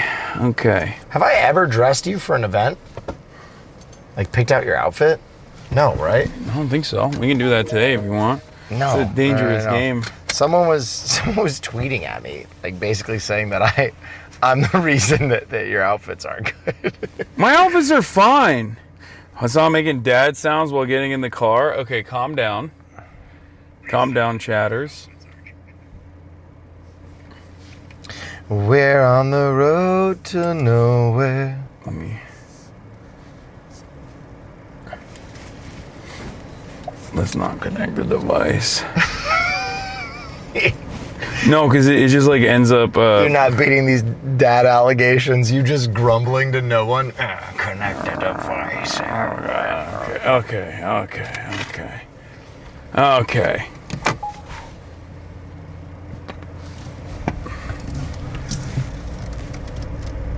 You should look up Goodwills and shit in the area. There's one right by you. Yeah. And then we can go to Wasteland. Wasteland lets you film now. Oh, they do? Mm-hmm. Oh, Wasteland could be sick. Okay. Wait, since when? Since recently. I did it with Wake. We filmed for like an hour, bro. It was a lot. We were in that bitch like a newborn baby. I now understand why people get annoyed with transition lenses. Okay. Because they don't transition. And then when they do, they don't transition back. Like, are they transitioning right now or are they clear? They're transitioning. I think we went outside. Is it exposed? Everybody transitions on their own timeline, man. You can't rush that kind of thing. It's true.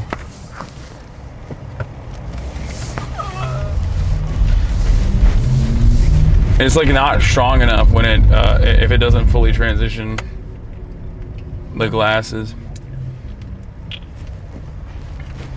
All right. Okay, there we go. Do you know what your red carpet time is? Like 3:30. Wait, really? Yeah. I have no idea what mine is. I'm operating on your timeline. I'll do my best. No, we'll make it. We'll be fast. We'll make it. We'll be fast. I didn't realize it was like. I thought the red carpet goes on until like 6. It does. I think. That's crazy. Why would you be there at 3:30 then?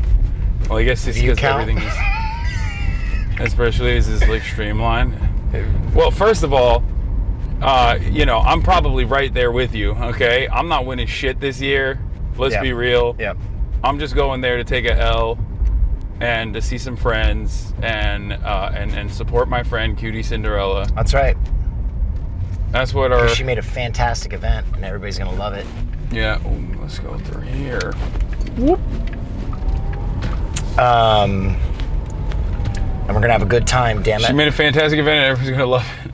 And then everyone's gonna yell at everyone over it. No, come on, no. Everybody's gonna be very satisfied with the results. Fans are gonna know that even if their creator didn't win, it's for the best. It'll motivate them to make better content in the future. Yeah.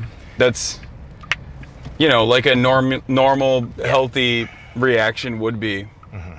Certainly people won't go on like random ridiculous witch hunts and then yell at Cutie Cinderella a bunch. Yeah, no, that's, Not today, Satan. Well, hopefully there's a little bit of drama, because then it helps the Fair End podcast. Because all of our post Streamer Awards episodes have been like crazy. They go crazy.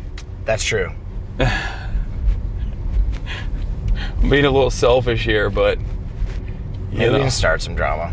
Yeah, we should. We should be. Yeah. You want to take a bunch of mushrooms right before the Streamer Awards, and that's the drama? You and I are just tweaking.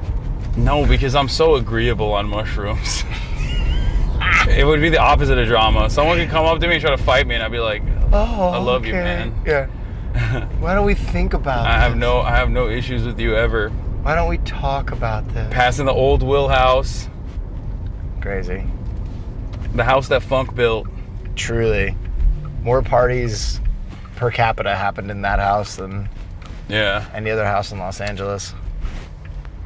Oh wow, what is this? The fucking Why are you in the straight lane? No, it's not straight. This is a left lane as well. The Beverly Hills Estates, what the hell is that? Wait, you're going the wrong way, brother. Am I? Yeah, it's back that way. Oh shit, you're right. It is that way. Brother, you've been turned around. It's fine. Did you just want to look at the Lambos? Be honest. Yeah, that's what I wanted.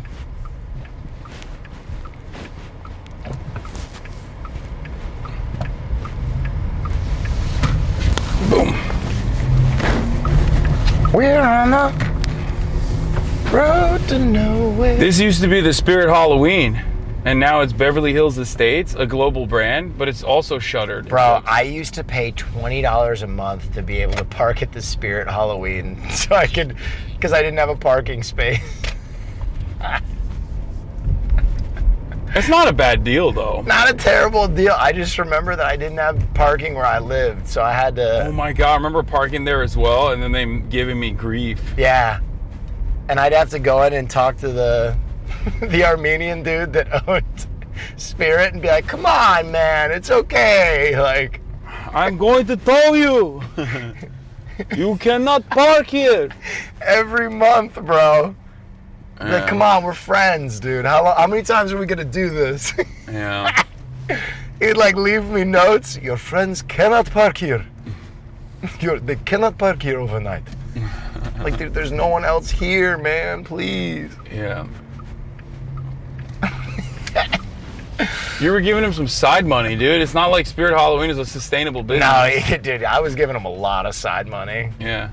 Damn, that car is sick. Look at that. That's what I want. That's a Resto Mod Bronco. That's crazy. Yeah.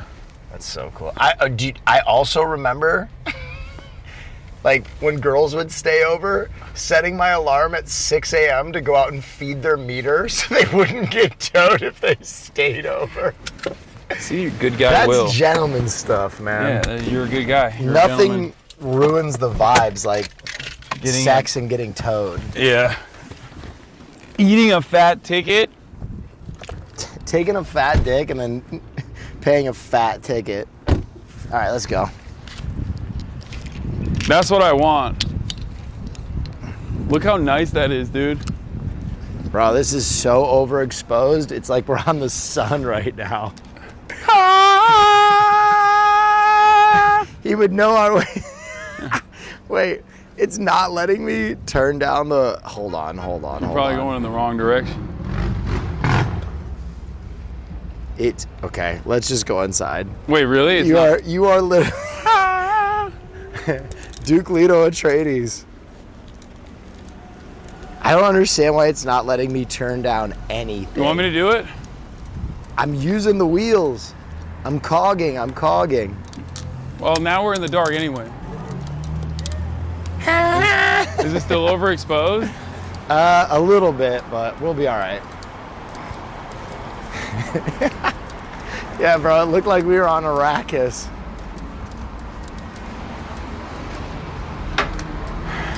What's going on? Hey, how we doing? What's happening? We're back. What's up? What's up? We're back with the same requests.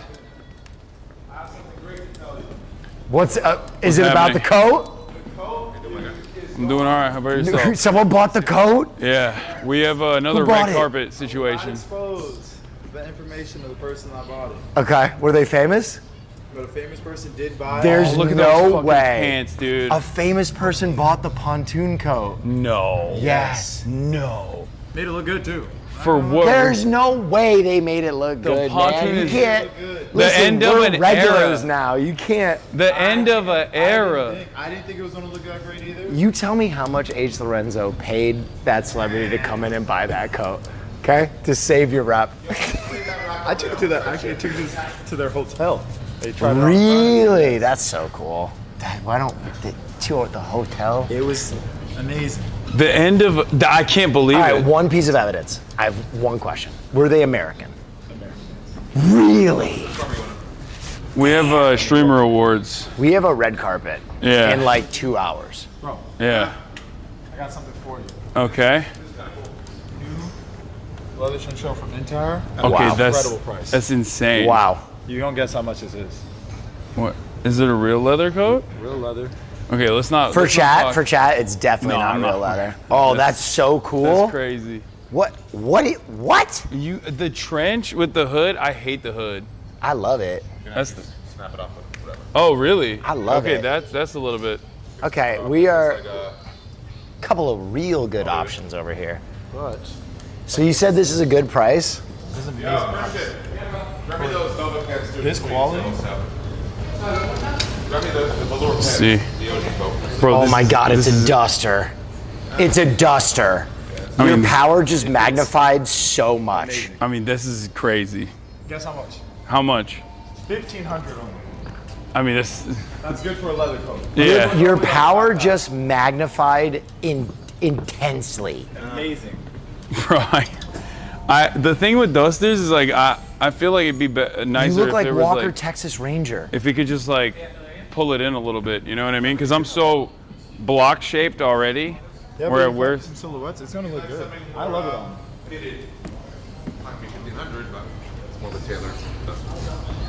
Oh my Glorb. Your arms are fitted through. Everything is floor length. I love it. Here you go. Let's see. You're I gonna don't know bust why the we're going. seams on Oh yeah, no, it's You're not gonna even bust fitting. the seams No, on no, no. I tried to put my arm through it. It's like no way.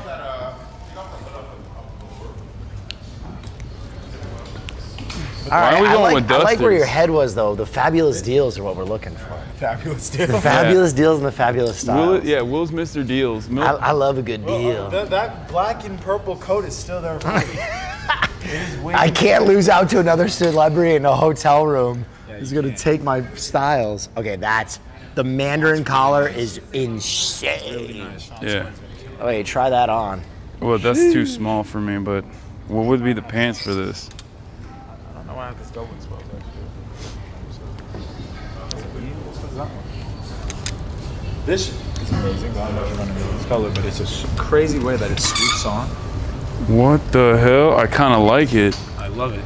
Wait, is this big too? This might be my size.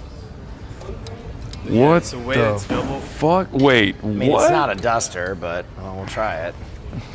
You're really on the duster tip. Just giving the people a Dude, look at what? Wait, you gotta flip it back, brother. Definitely a unique piece. You gotta. No. The way you do it, the way you tie it is It's like a wizard's That one sleeve. button up so that way you have that fall. Help him. No, I got it. It's wrapped up. It's like not a double breast, but it feels like a double breast. Whoa! Oh, that actually looks so. Can you cool wear and it fun. open? I think you can. Bro? No, that Hasan. This with the drape looks. Go look at it in the mirror. Wait, It looks these are the so pants? cool. Those are the pants, but I don't know if I have your size unless you could try to open these up. That's crazy. If I wait, the top is so large. He's been fluffing all day. There's no way he'll fit that. Oh my god. This is crazy. Bro, that jacket is so cool. Is this supposed to wait? This is how it's supposed to look, right? Yeah, you can. That's the thing. It's one of those jackets you can play with it. You can really make it your own. Like you see, there's this second button up here. Do you want to bring it all the way up? It's crazy. If you ever have to speak at Oxford again, I'm not wearing this at the Oxford speech. You do that, and then you have another one on the inside right there. it's definitely got some hot professor at Harry Potter going on. I'd probably go lower, but then you have this one, There should be another opening somewhere on one of these. There's right there if you want to do a more traditional style. What do you mean? So you see how that's technically? Yeah. Oh. Yeah, if you want to just go over, I don't know how, then it tapers from this side, I guess, instead.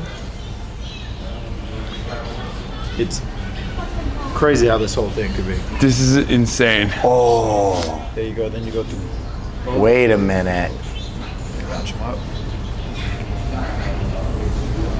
And now, yeah, there you go. Wait, oh, let me see. Yeah. Turn towards. Insane. Such a unique jacket. It is a unique jacket. All right, what do we got? What else do we got? Let's table this up for now. You're not trying to go Issey Miyake suiting, right? They have Issey Miyake suits? Yeah. Oh. Run with like something like this underneath this. Oh. To give it that full vibe and have the arms come out, real suiting. You just don't have any black. No.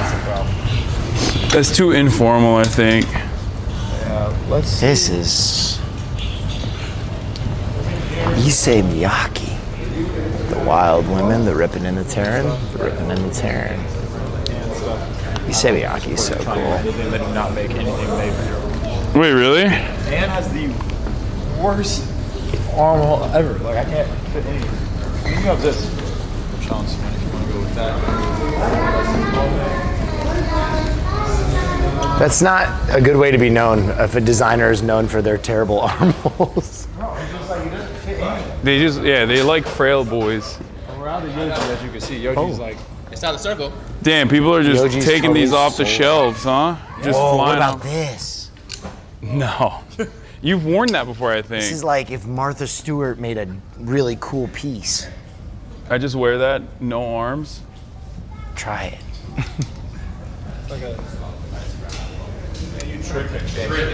That large? It's kind of cool. Make sure he gets the pants and you can mix and match with like Oh. Skirt pants are so cool right now. Okay. Well, let's start So off. I think hot. we should identify from the top first, because I got a lot of pants. I love this a lot. I wish it came with matching pants. I don't know if you have anything. Now wait a minute. I do have some that I can mix with, but That again, isn't like the no collar. Wait, how big is this? It's just oversized. That's all. It's technically a medium, but it fits like a double. Kyoto. Is it the largest? Yeah, I'm pretty sure so. So you should be able to fit it. I have these. No, the arms might be too short. I think. The problem with these boxy fits, the arms are a bit short, but That's very cool. the problem with the boxy fit, like I said, is that I feel like it's very, like for me, when I wear something boxy, I look like that Kanye West Lil Pump video. You know what I mean? I look too. That video did go crazy. It did have its moment.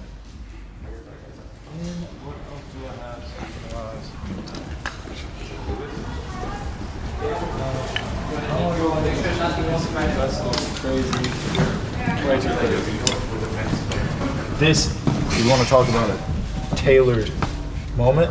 The backing on this is incredible. Yeah, that is nice. These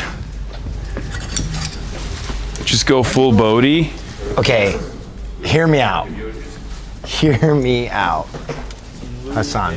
No. Hear me out. No. Dude, You're a naughty little boy coming coming in for Oktoberfest. with the gimp suit. I Get don't know about that. Okay, let's see what. That's cool. This option too. Ooh, I like this. And this would be the size. It's probably the size. Smaller. I also have so many black blazers at this point. Like I'm down to diversify a little bit, you know? The arms are too short. Arms too short again. So far, the green one's looking the best. Okay, we have some amazing hacker yeah. glasses this time around. Pants. Do you want to do a whole thing? This is always my favorite part of coming to H. Lorenzo. The arms are a little short on this too. Yeah, it is sick, but That's incredible. What is that? If you don't move your arms at all, it fits you exactly perfect. yeah, well, I mean, that's ridiculous. I have a trench coat where the arms don't move. Yeah, well, you have the pontoon one. It's gone now. Don't talk about my lost love like We still that. have the black and purple one for you. That Okay. black and purple jacket Okay. is ready whenever you want it. No IMC? Which one is it? No IMC with the... Oh, no, that's crazy. You can make up the Whoa, last time. whoa, whoa. We have some, you've seen all the Masatomo jackets.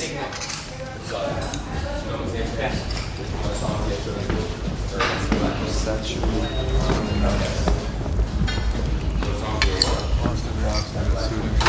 Be honest, did you give him a deal on the pontoon coat or did he pay full price? That was a deal. Okay. Yeah. Okay. All right, we want to get to the, No, to the they- bones of the situation, yeah. It was a buy one, get It was one. flying off the shelves, Okay, dude. this is what now? Okay, what is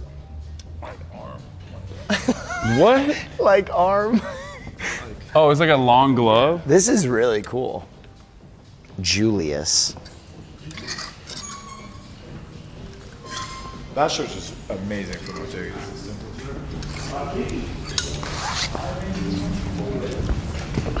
Did we try this before? I own that. You own it, yeah. Yes. I wore that at Oxford. It might have to be the green suit. No. It might It's have too to be the much. green suit. The green is too much. Wait, it's never too much. I'm doing too much It's with the never green. too much. It's yes, it is too much. We could go... Sorry. Never too much, never too much. Ooh, this is cool. Entire studios. Probably the best price. Oh, the arms are too short. Damn it. Oh. I thought everyone made short arms. It's not. They don't make. Incredible, mom. Yeah. I know it's not for... It's not for, yeah. This is sick. It's just, like I said, the arms are. Do y'all have a restroom? Yeah. Okay, I got it. Oh, I remember. Hassan, I'll be back in 30 seconds. Hold this. Weep. Chat.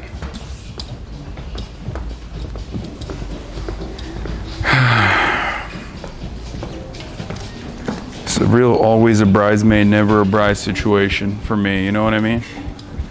I always got that. I always got stuff Hey, what's up, here man? that kind of fits. That never fully materializes, you know? Let's put this here.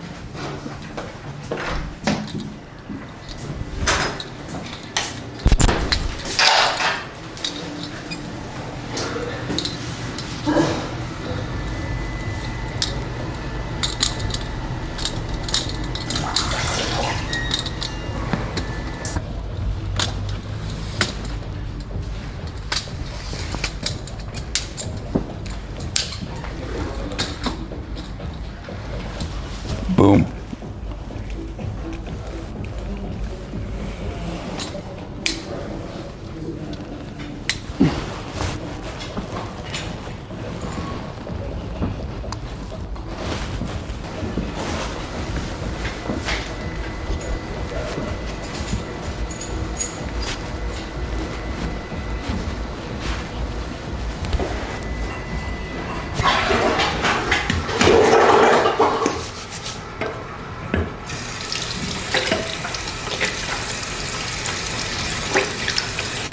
Nice focus. Oh God. Wait, what?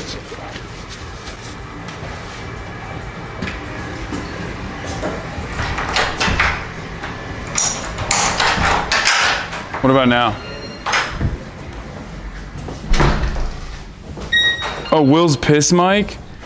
Oh no.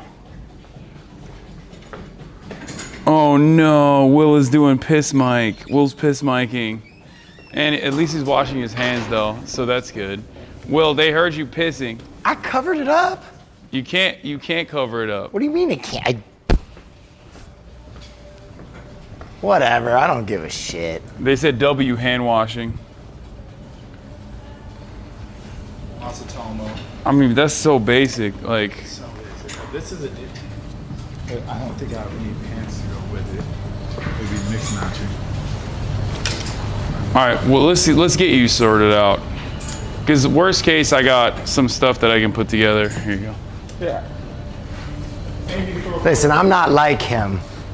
I'm looking for the wild women, the ripping and the tearing. You can go crazy. I got one. Okay. Right here. Okay. Immediately. Immediately. This works perfect. Whoa. That's pretty crazy. The way he said that.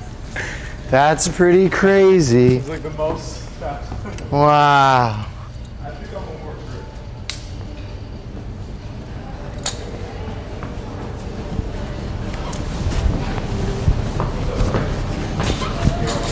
for Is this the guy with the jacked up armholes? Bro, everything fits this motherfucker perfectly. It's crazy. How is that possible? You have the unfortunate thing of being tall. Yeah, and fucking swole, dude. This is I feel like I will pop this though. I can't bench that much. Really? Yeah, I'm not. My bench is my weakest, I would say, out of all my. Yeah. Everything is his weakest. You say it so.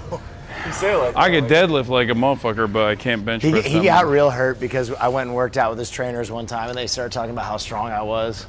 He got real. Yeah, because it was fake. What about this? It was fake bullshit. Fake, he said. They knew that it would yeah. fuel me. Yes. All right. Yes. They knew that it would fuel me. It's a good price, too. Now we're getting weird. Yeah, that's what I want. Let's try Whoa, some that weird is stuff. sick. Bro, every time we come here, they're like, whenever we go to, let's find something for Will category, it's just like the store opens up. That's because you're not willing to take the chances and wear the crazy stuff. No, They I would bring you rock the crazy that. stuff, and you're like, "Ugh." But I would rock that. It just wouldn't fit me. Also, it's too small on you too, so. Yeah, it's tight. Yeah, I'm a little thick right now. I'm a little beefy. Yeah. I'm bulking. I like the idea. Right now? What's up? You're in your winter arc? Yeah. I'm on get big era. You're not even thick like that. You're just like strong. Strong. Oh my glorb. I'm never really a tan guy. Feels crazy.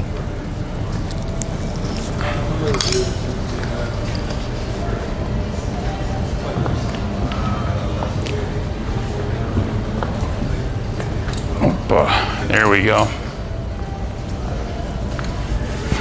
Oh my God. Martine Rose. Did the pants go with it? Yes. Martine Rose. Oh my God.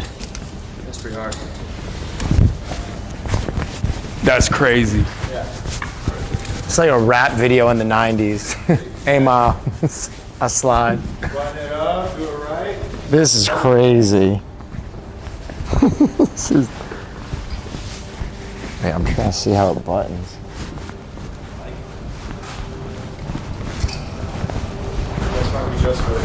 It's coming up live right now. We just bought a lot more suits for next season. Oh. And we bought big stuff, big size. Well, So we're looking at it's not gonna help me right now though.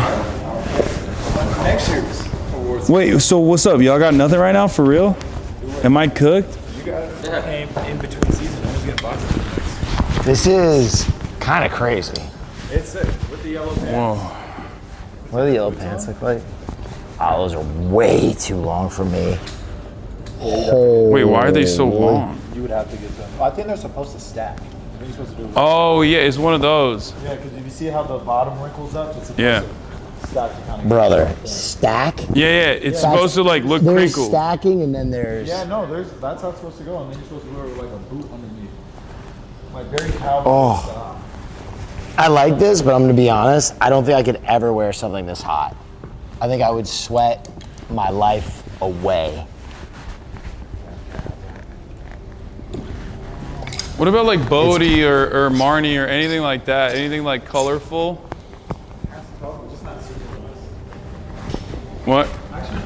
Go, we could go over there with Ernest W. Baker has like. This is cool though. really big. That one has at least some like. I don't know.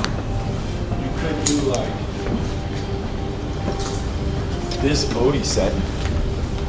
That's Will Neff written all over it. You think? This is nice. Let me try on the top. It's loud. It is loud. Is it corduroy? Holy God. Yeah, but it's not going to be as heavy as the leather. That's true. Yeah, the leather's. That leather was dense. You were going to die. We. Oh, we're good. Oh, there it is. Now it's charging.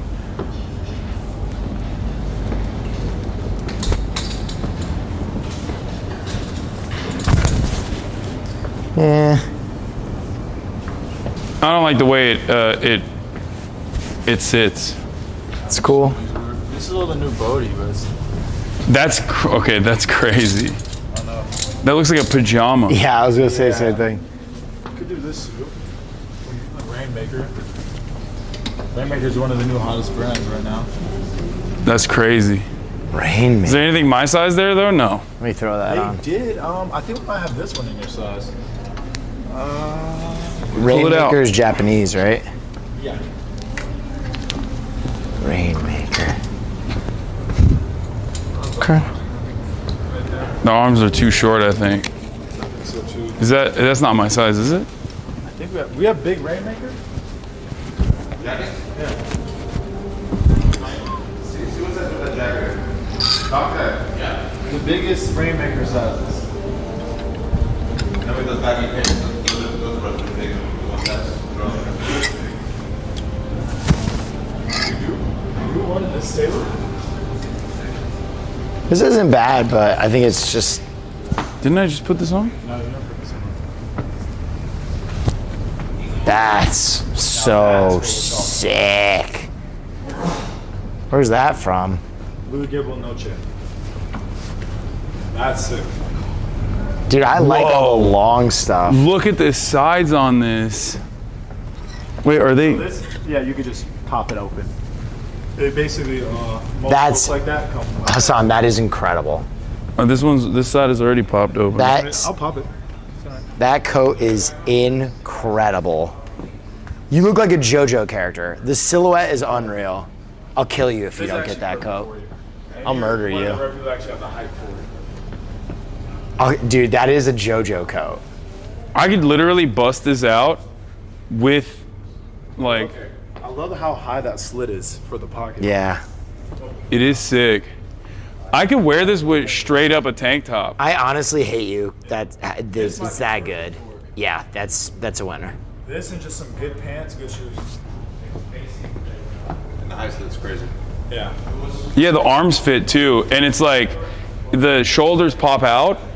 But not enough to where you feel But yeah, but because it's like tapered in the waist. It's tapered in the waist in the perfect way. Damn, this is. What do we think, chat? That's fire. That's a real. Did we find it? You have anything lengthy and cool and cut like that? That's crazy. It just fits him so well too. Yeah, no, that's like perfect.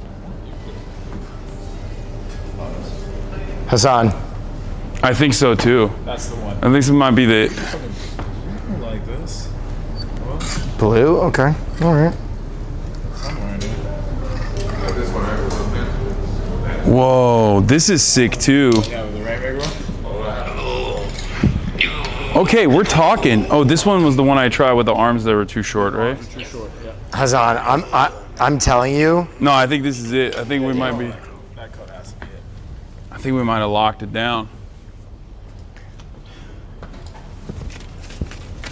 This actually looks good. I'm green with envy now. The cut of that. Oh, is whatever. You got the Egon Lab. That was crazy. Colored flare pants to show the slits.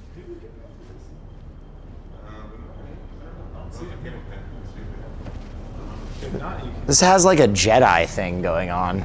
Oh, I like it. I like it a lot on you. Yeah. You might have to mix and match the pants. Dante, do you know if we have blue Gable Noche pants that matches? Blue? Yeah. If not, just go with a really good, like, since there is a little black in there, you could just go with a black trousers and do a mix match. Wait, let me see this. I love the way it looks. I do look like Obi-Wan Kenobi right now with the pants. There's different pants, but the top is incredible. This is so Yeah, he's so locked in on that. good. He's so locked in. That's like a coat that's sitting on the floor long. Yeah, it's sick. All right, let's see what I can do with like on the pants side. I guess I have pants for it. I have like navy.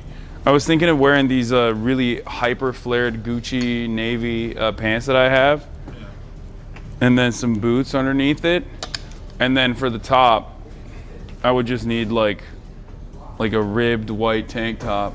Yeah, which you can get basically anywhere. We probably don't even have a red one. Or, I mean, what about this? Something like that. You could go with a collar underneath. Is there anything? Is there anything like this, my size? Might have something big like that. What about this underneath? What the fuck? The fuck? What? That's a violation. Some jammies. Whoa, this is literally like the Mormon undershirt. Like this is Mormon underwear. What is this? Why is this hole exist? Cause it's bespoke, dude. Oh, no. I can't really describe that one. I have no answer. Wait, what the fuck? Dude, they got underwear too. It's the same shit. Oh yeah, the underwear is, for the experimental. Where's that? You gotta expose some of that hip. That hip meat. That doesn't make any damn sense, dude. Okay. LED mill suit for you. Okay, now we're talking. This would be good. I like funky cuts and stuff. Yeah, let's get into it. Okay, fair. Oh yeah, it's magnetic. So there's What? buttons. Okay, I like that. Yeah. Do you have this on my size? The jammies? No. You could pull the jammies in his size? So basically, you undo this. That is strange that it's got a magnetic button and then it's got like the most complex sling. It's like, I'm gonna do all this for you. Okay, that feels like it fits. Now let's do this. Let's get the sling back right. Get it over here. What happened to the sling? I don't know. Oh, I was like, give this. Right there we go. I think it goes. There you go. Oh no, something like that. That is a great. Whoa. You want it like this? Dude, chat, look at this. Yeah. And then. Is it supposed to lay across like this though? It is. I feel like I'm doing something around here.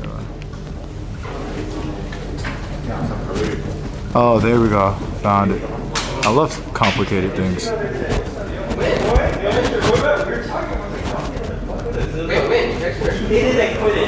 Please, no navy pants, Unc. You think navy's bad for that?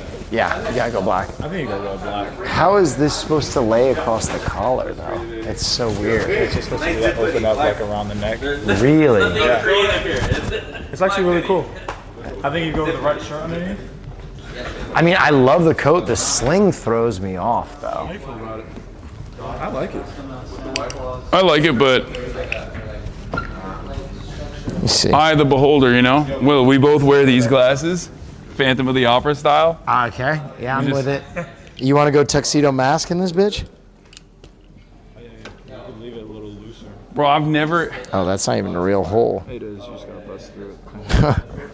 I feel like the glasses that you guys sell here are in the year 2038. You know what I mean? Like that's all the glasses that you have on for sale here. I'm gonna have to stab. No, it's all right. It's all right. It's supposed to be. I just want to see what's good with like the different lengths on this. The cut of the coat is really cool. I just don't. Also, with the magnetics, I feel like I might just be popping it. You pop your chest that much? No. He's brolic. He's a brolic boy. Just like anything. Yeah. You can't really. My tits are gonna fall I out. like the way you just flop back into it. Wait, I do kind of like that I can be like busty anime girl. You know what I mean? What up?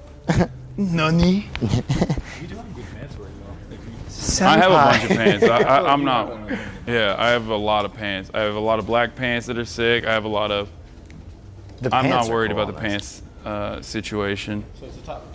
Dante, did you check for that Louis Go no check? No. Oh, you don't have it.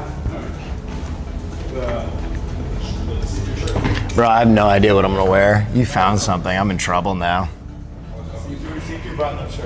The thing is, you have like we both have stuff that we could pull together. Yeah. You could I go don't with even the. know. You could go with the. My shoulder stuff is pad. all over the place. You can go with the shoulder pad fit again. Yeah. I think that's a valid. I might be chalked. You are not chalked. I'm gonna have to hide my face in shame. Now this is technically a suit right here. Oh, I love this one, dude.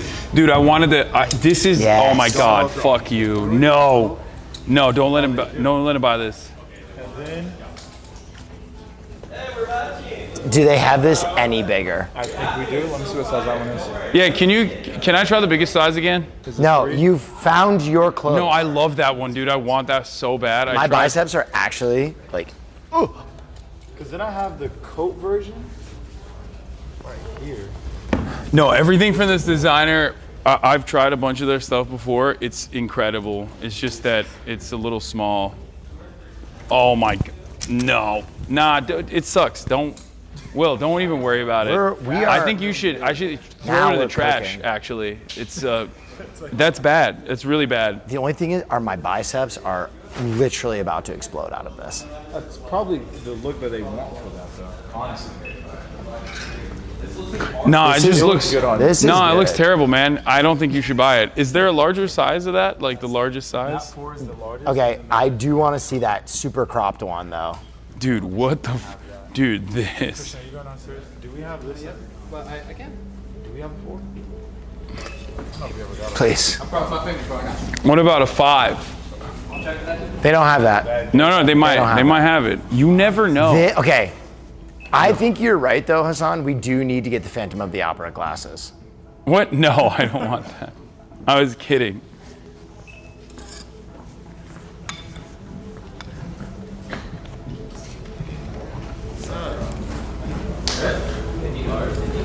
Oh, he's trying them on. If we're not going tuxedo mask, It's the last one, right? The cropped one? Yeah. It's a nice red. no, the cropped one is the last one. You want to see it again? See if it's... There's no way. I mean, I'll try it. No, it's too small. You shouldn't get it. I mean, I'll try. If I can't have it, no one can. I'm not mad at the coat, though, and doing a shirt with it, because the coat looks good. We both go tank top. Yeah. Big jacket. Dude, it's the Matador shit. That's why it's so sick. Look at the back slit on that. God damn. Bro, why isn't this just a little bigger? Yeah, on the arms, I could do see. You would do one size up. Son of a biscuit.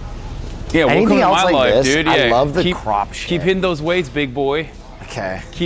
Don't skip right. out on arm day. All right, Okay. Just because I have these absolute Yeah, yeah, dude. You got no, it's fine, Just man. because I have these 8-inch, It's cool. 18-inch. It's cool. Yeah, it's not so great to be on the other side. The long stuff is cool. The crop stuff is cool. It's gotten pretty damn close.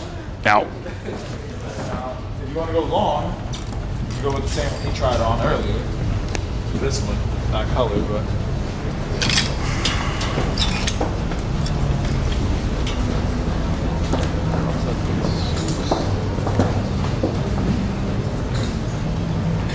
look at this shoe.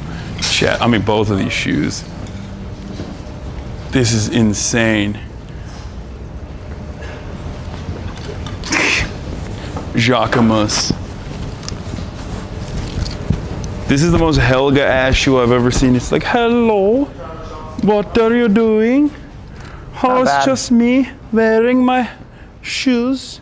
I love social democracy. Fucking. Oh, You Americans are so stupid with your lack of socialized medicine. Very stupid. My suitcase. All right, Hasan, check out. What? Are you not getting any? Nah, nothing really fits. Even that coat is way too tight in the arms. There's definitely some in here, dude. Nah, I think there's some that we don't know. I need to make moves fast. So. Wait, did he not get find your incredible jacket? Did he not find the thing? No, there wasn't a bigger size. Feels bad. Yeah, we're done. I'm gonna check downstairs. One last suit possible. Nah, go get your perfect jacket, you son of a bitch. Hold on, here. Can you man the camera? I'm gonna give this to you as well for now. Oh, you're gonna go pee pee? No, I'm gonna go handle my business. Chat. Total failure.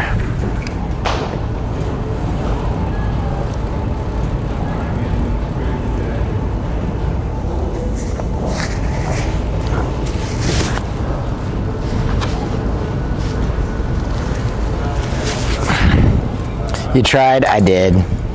It's okay. We just won't look good this year.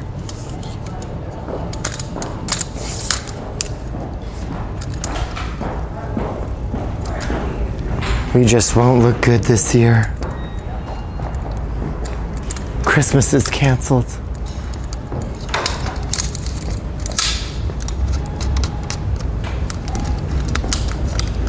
Why didn't you try this?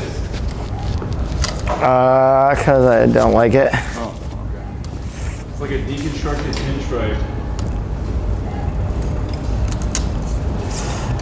Oh, these are fire. The reverse pleat? Fuck. My arms didn't really fit in anything. Feels bad. Just a little too big. Too thick.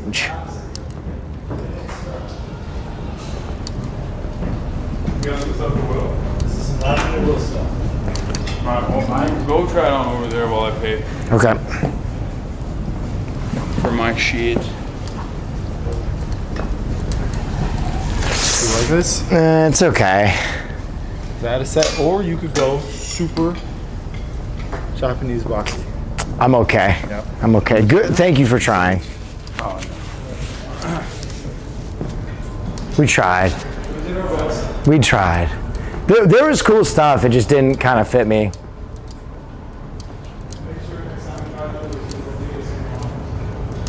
What are those crowns? Bro, just pull up in a crown? Oh, they're like felt.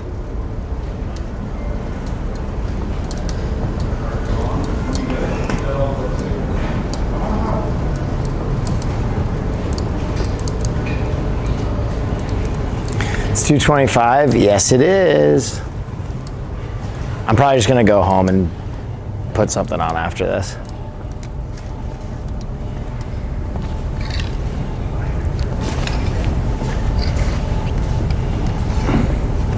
Want to grab it? Group. You done? Checked out? Yeah, I got mine, but I'm still looking for a couple different things that I forgot. I probably need to head out. Yeah. All right. We can dip it. We can peel out. You want to leave from here? I don't know if I have time to go back to your house. Okay.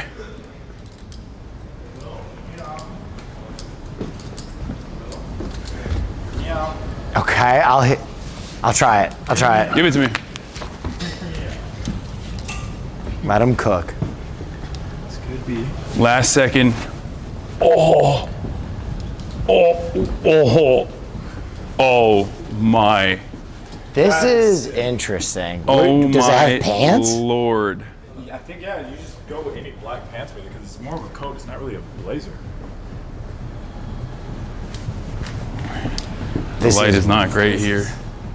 That lighting's bad in this area. This is very weird. I like it, but You're losing faith because you got no time remaining.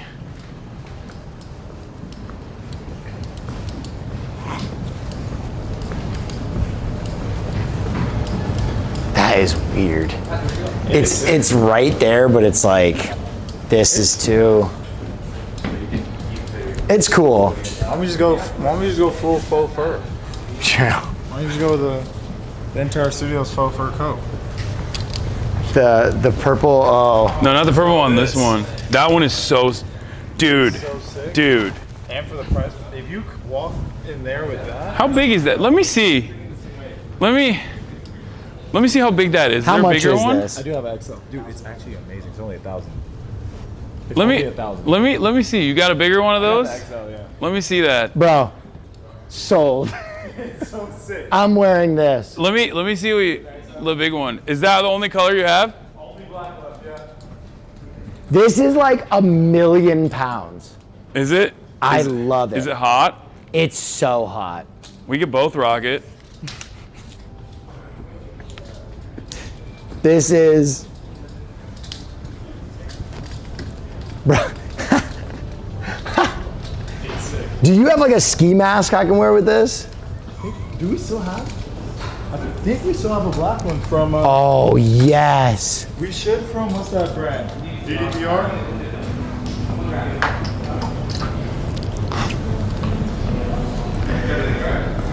Oh, I missed the arm.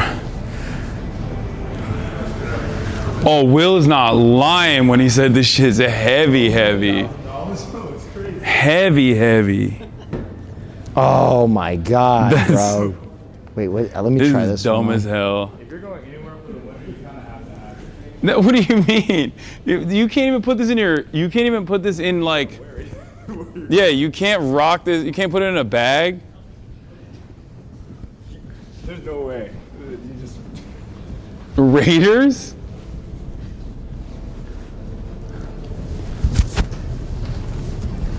Does it have pockets? Dude, this is. He does have pockets. This is actually. I feel like rumor. You able to find him?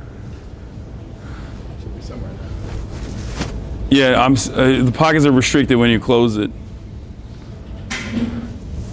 Yeah,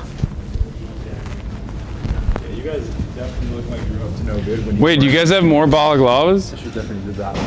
Yeah. Yeah? Yeah. we look like snow people from Star Wars. I'm doing it. You don't have to do it. But this is hilarious. Oh. Let me try it. I don't know how you got the Raiders one. Is there any other? Are there any other balaclavas, or is it the only one you have? That's the only one I have. Wait, can you hold this You for have a second? pretty face, though. You don't have to cover your shit. Oh, up. shut up. Oh. There's a hat. You look like a Keebler elf. This is it. And I don't really have to wear anything else with it. I can just wear like a tank top and some black pants. Black trousers and stuff, and once it gets hot, take it off. It's so tight. It's like hurting my nose. My nose is. Bro, that looks so tight. It looks like you lost a chromosome. Just put these on. Oh my God.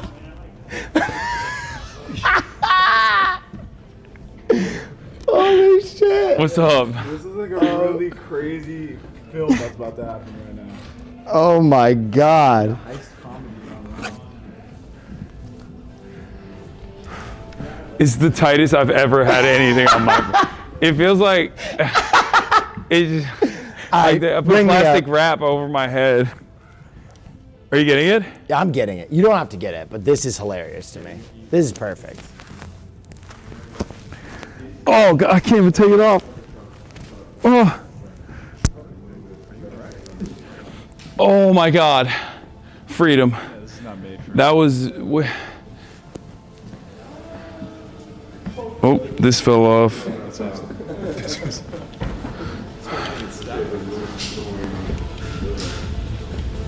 This is the heaviest jacket I think I've ever put on in my life.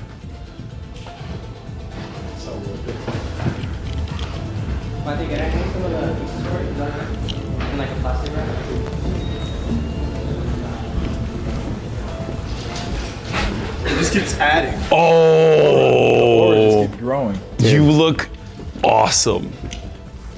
Wait, hold on. This is very good.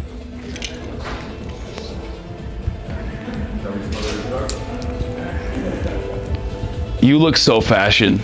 I look so fashion right now. All right, go get it, and then All right, let's get out of here. Yeah. Let's boogie.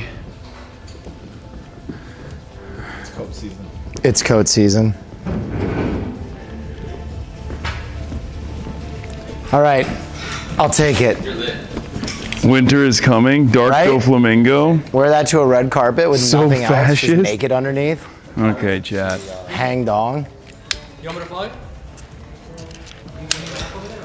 I'll let you know if I see any. Oh, it's so heavy. Oh my God. Hello, sweetie. Hi, how are you? Give you like 20 minutes, yeah? Yeah.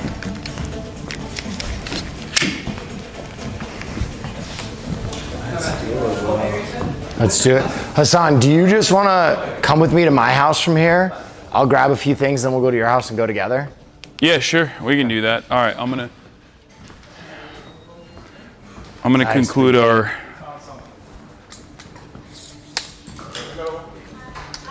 You don't need a shower or anything? No, I'm good. I already showered. I literally just need to grab like 3 things.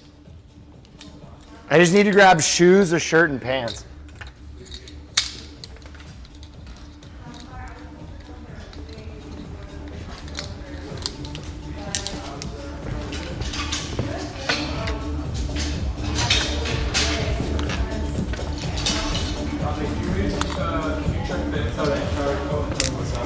All right, chat. That is going to conclude our daily activity. We got some stuff. We got some clothes.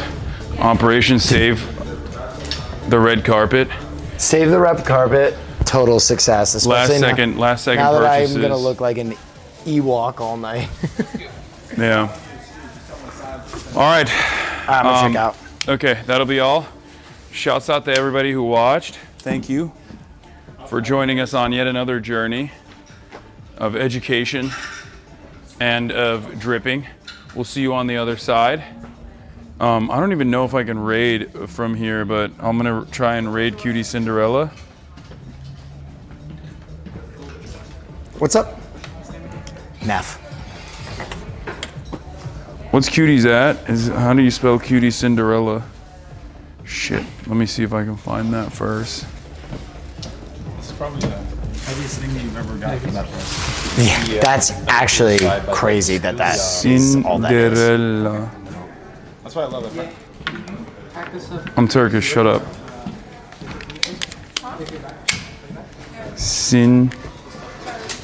It's comically huge. It's awesome. Okay, does it work? Oh, yeah. Can I... Oh, you did it, There's no Aiden? way a Thank garment you. bag is going to fit Thank that. you, Aiden. No All right, way I love in you guys, hell. and I'll see you on the other side. I'll see you at the award show. I'm not going to win anything, but thank you so much to Yeah, Will that's as well. crazy. Thank You you have so like much to the, T-shirts in here that cost to the less friends than that. over here that we made